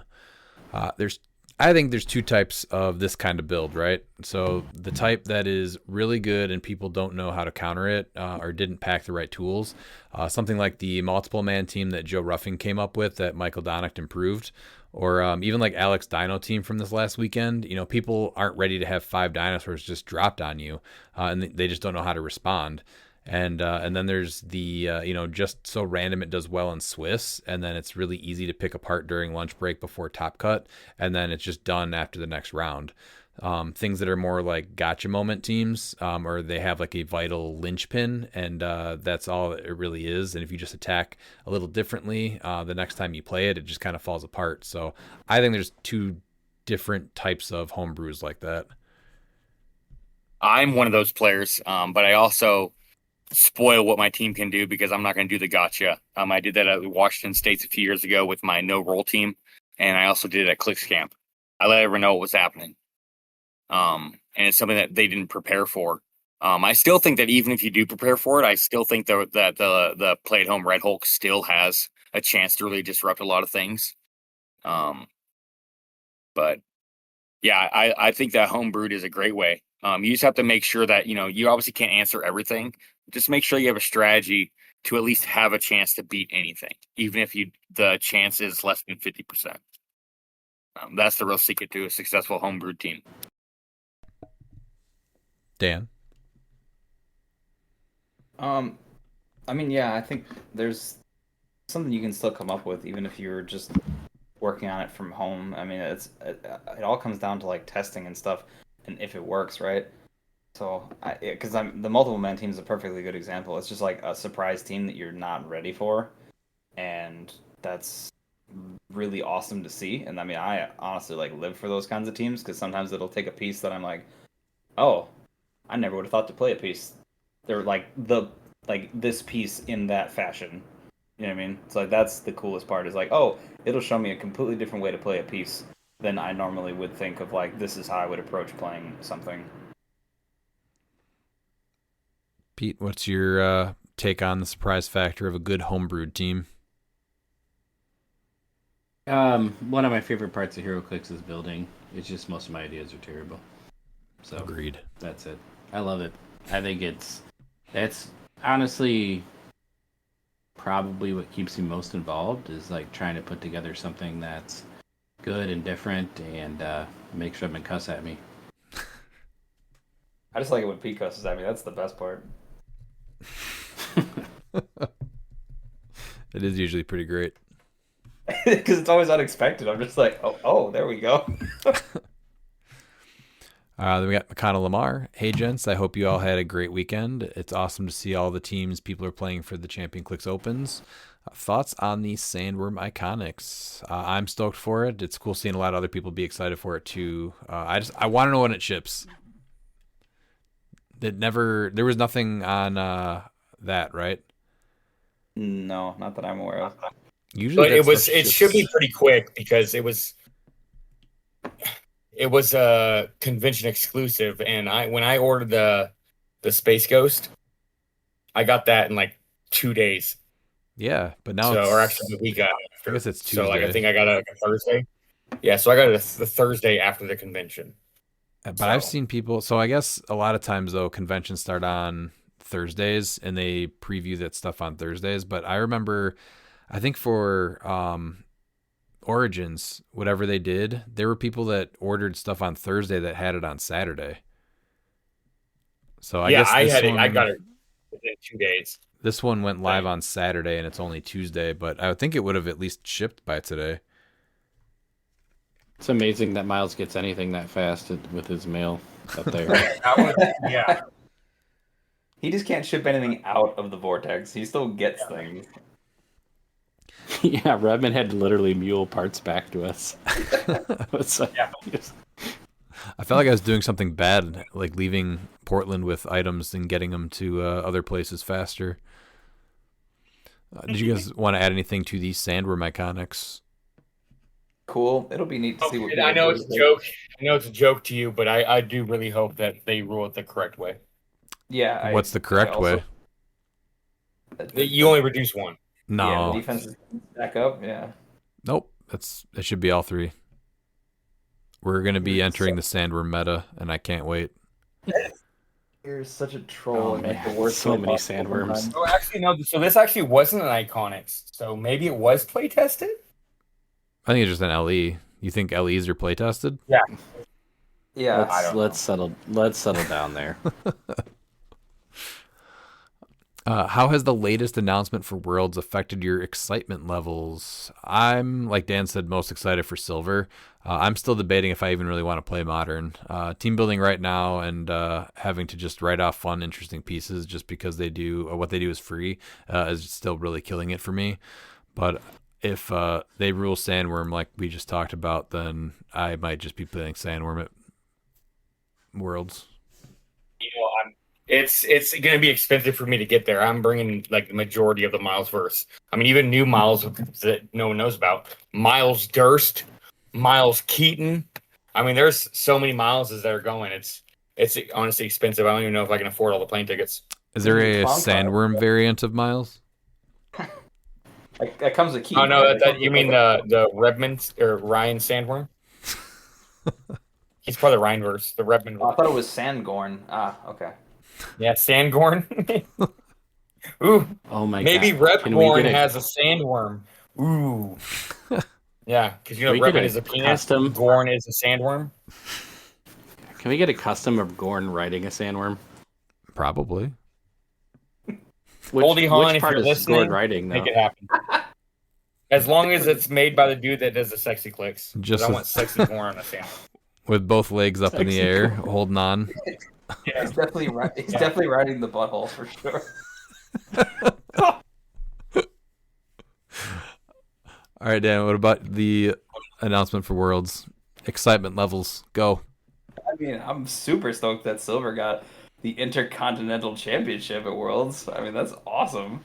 I mean, obviously, Worlds is Worlds. I'm happy to be running it back with Mr. Pete and Miles for the Team Seal. That's going to be a good time. I don't know what Pete's going to make me wear this year because we had the old red, white, and blues last year. So I'm curious what I'm going to have to pull out this year. You're dressing up as Dan Borland.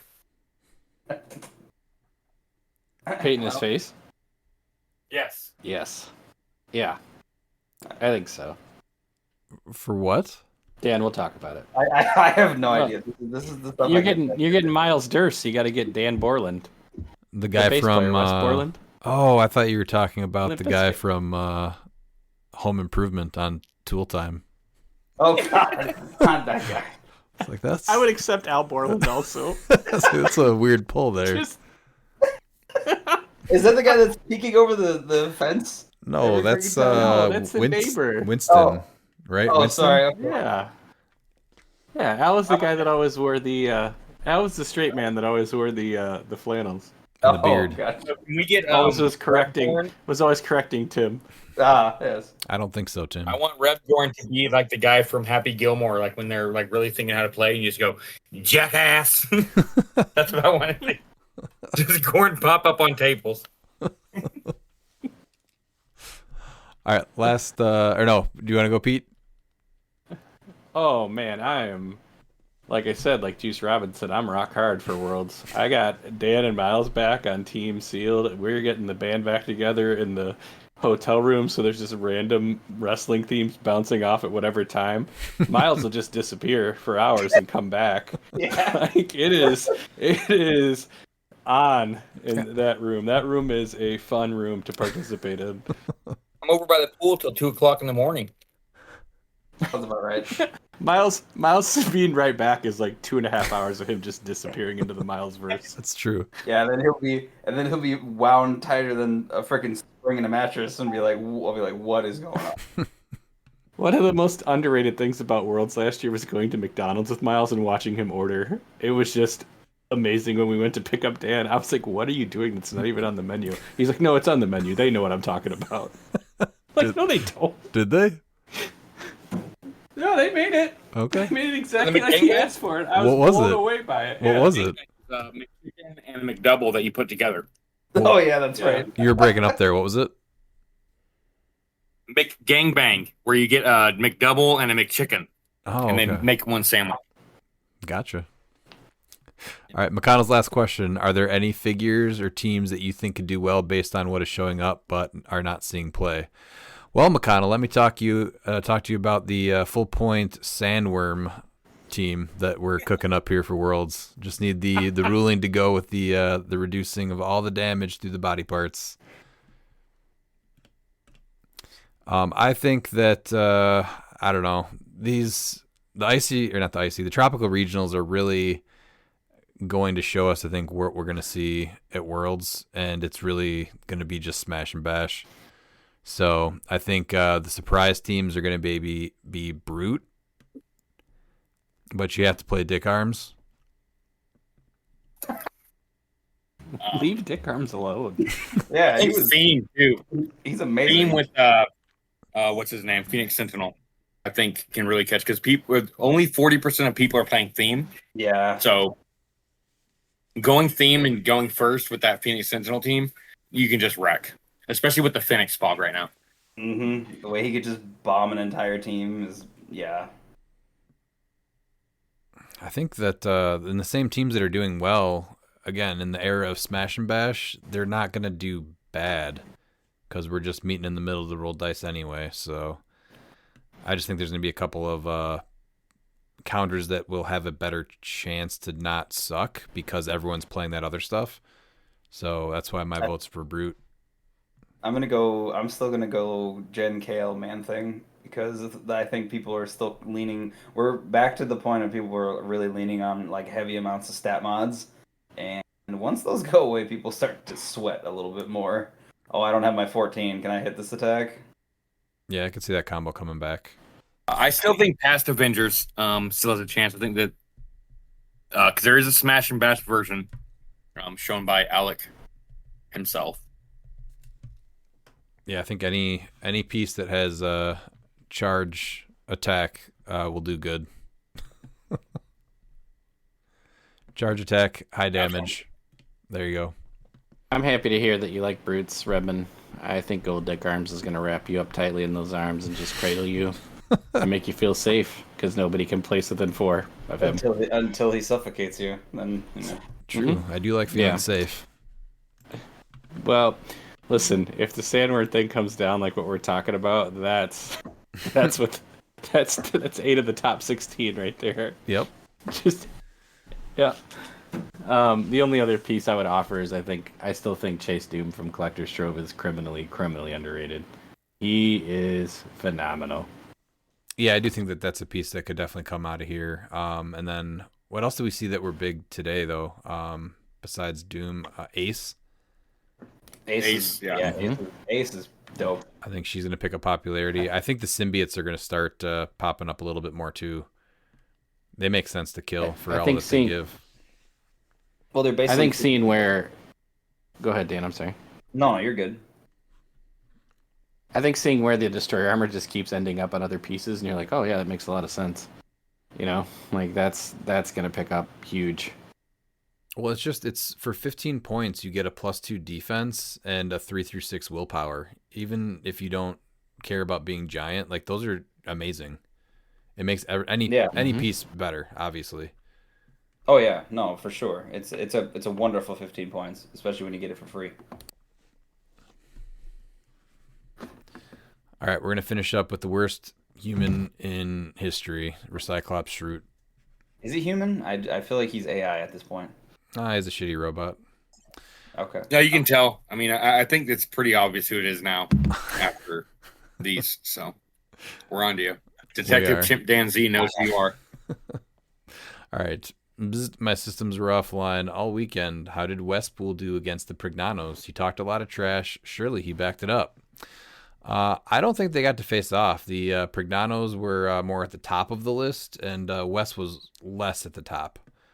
West was at the top of the list if you took the list and you flipped it upside down. No, even then he wouldn't be. He was originally, but he got to 21st.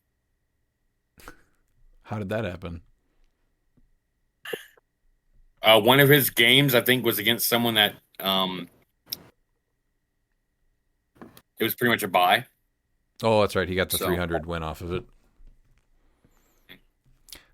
Going to question number 2.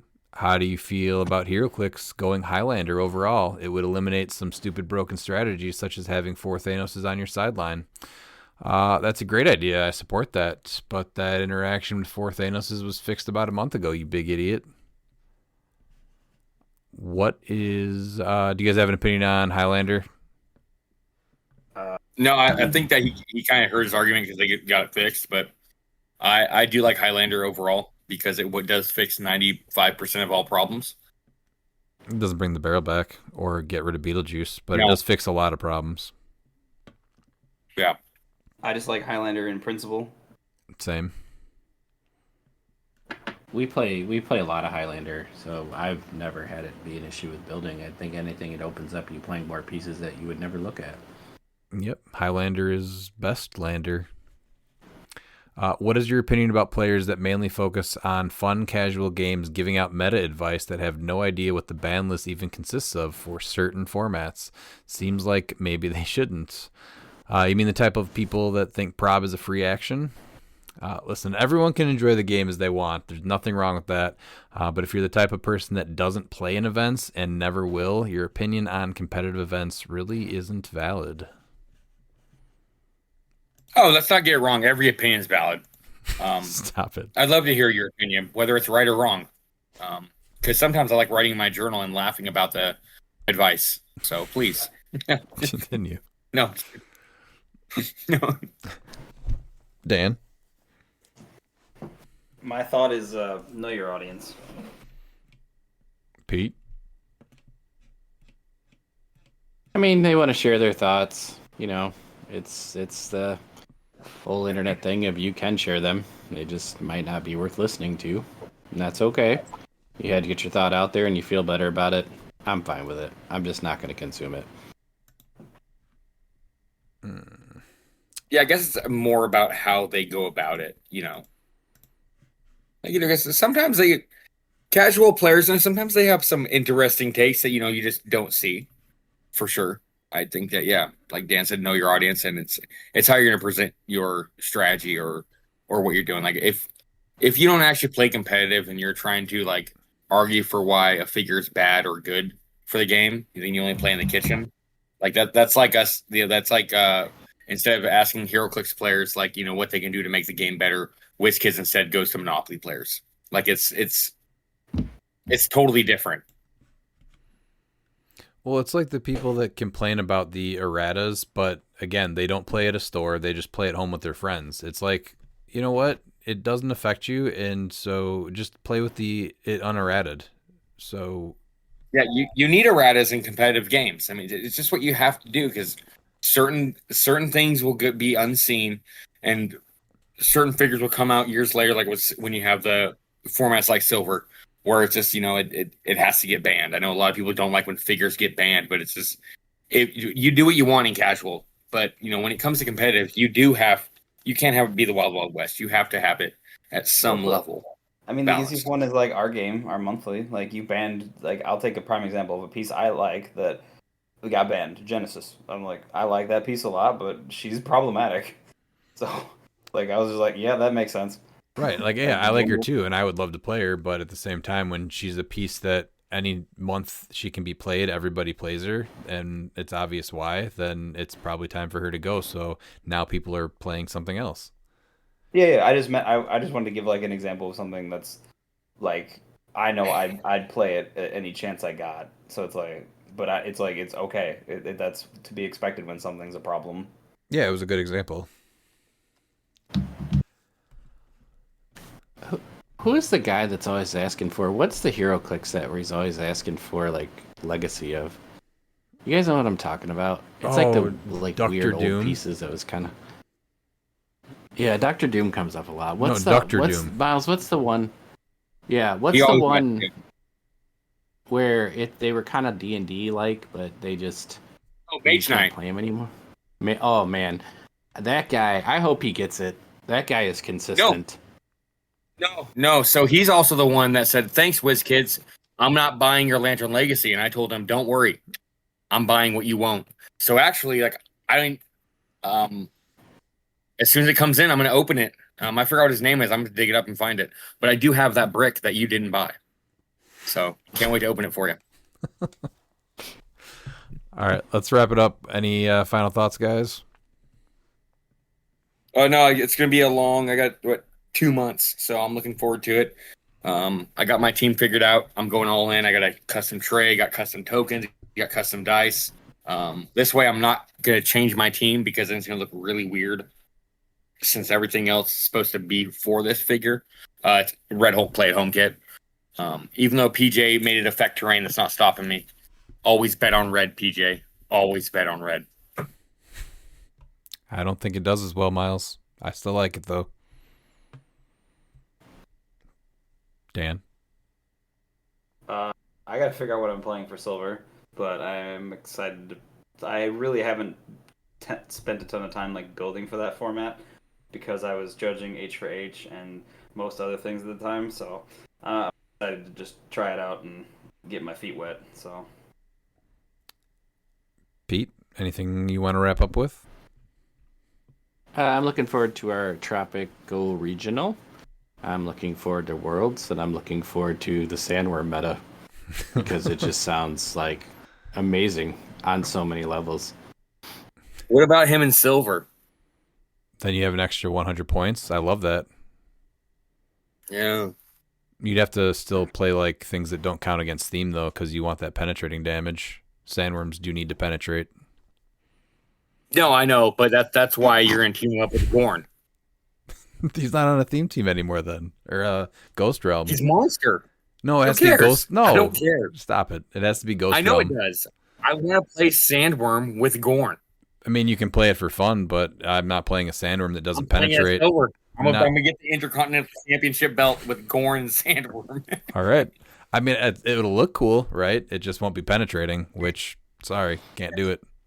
Yeah, Gorn. Yeah, but that's because it's not Reb Gorn. But yes, for silver, I will be playing Sandworm and Gorn. Okay. You heard it here. Wow. You got to follow through with that.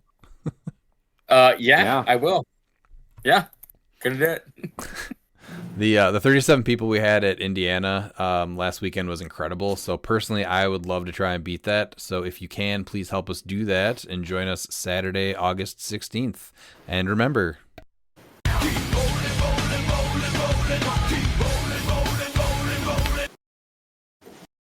And if you're not down with that, we got 2 words for ya! Click it!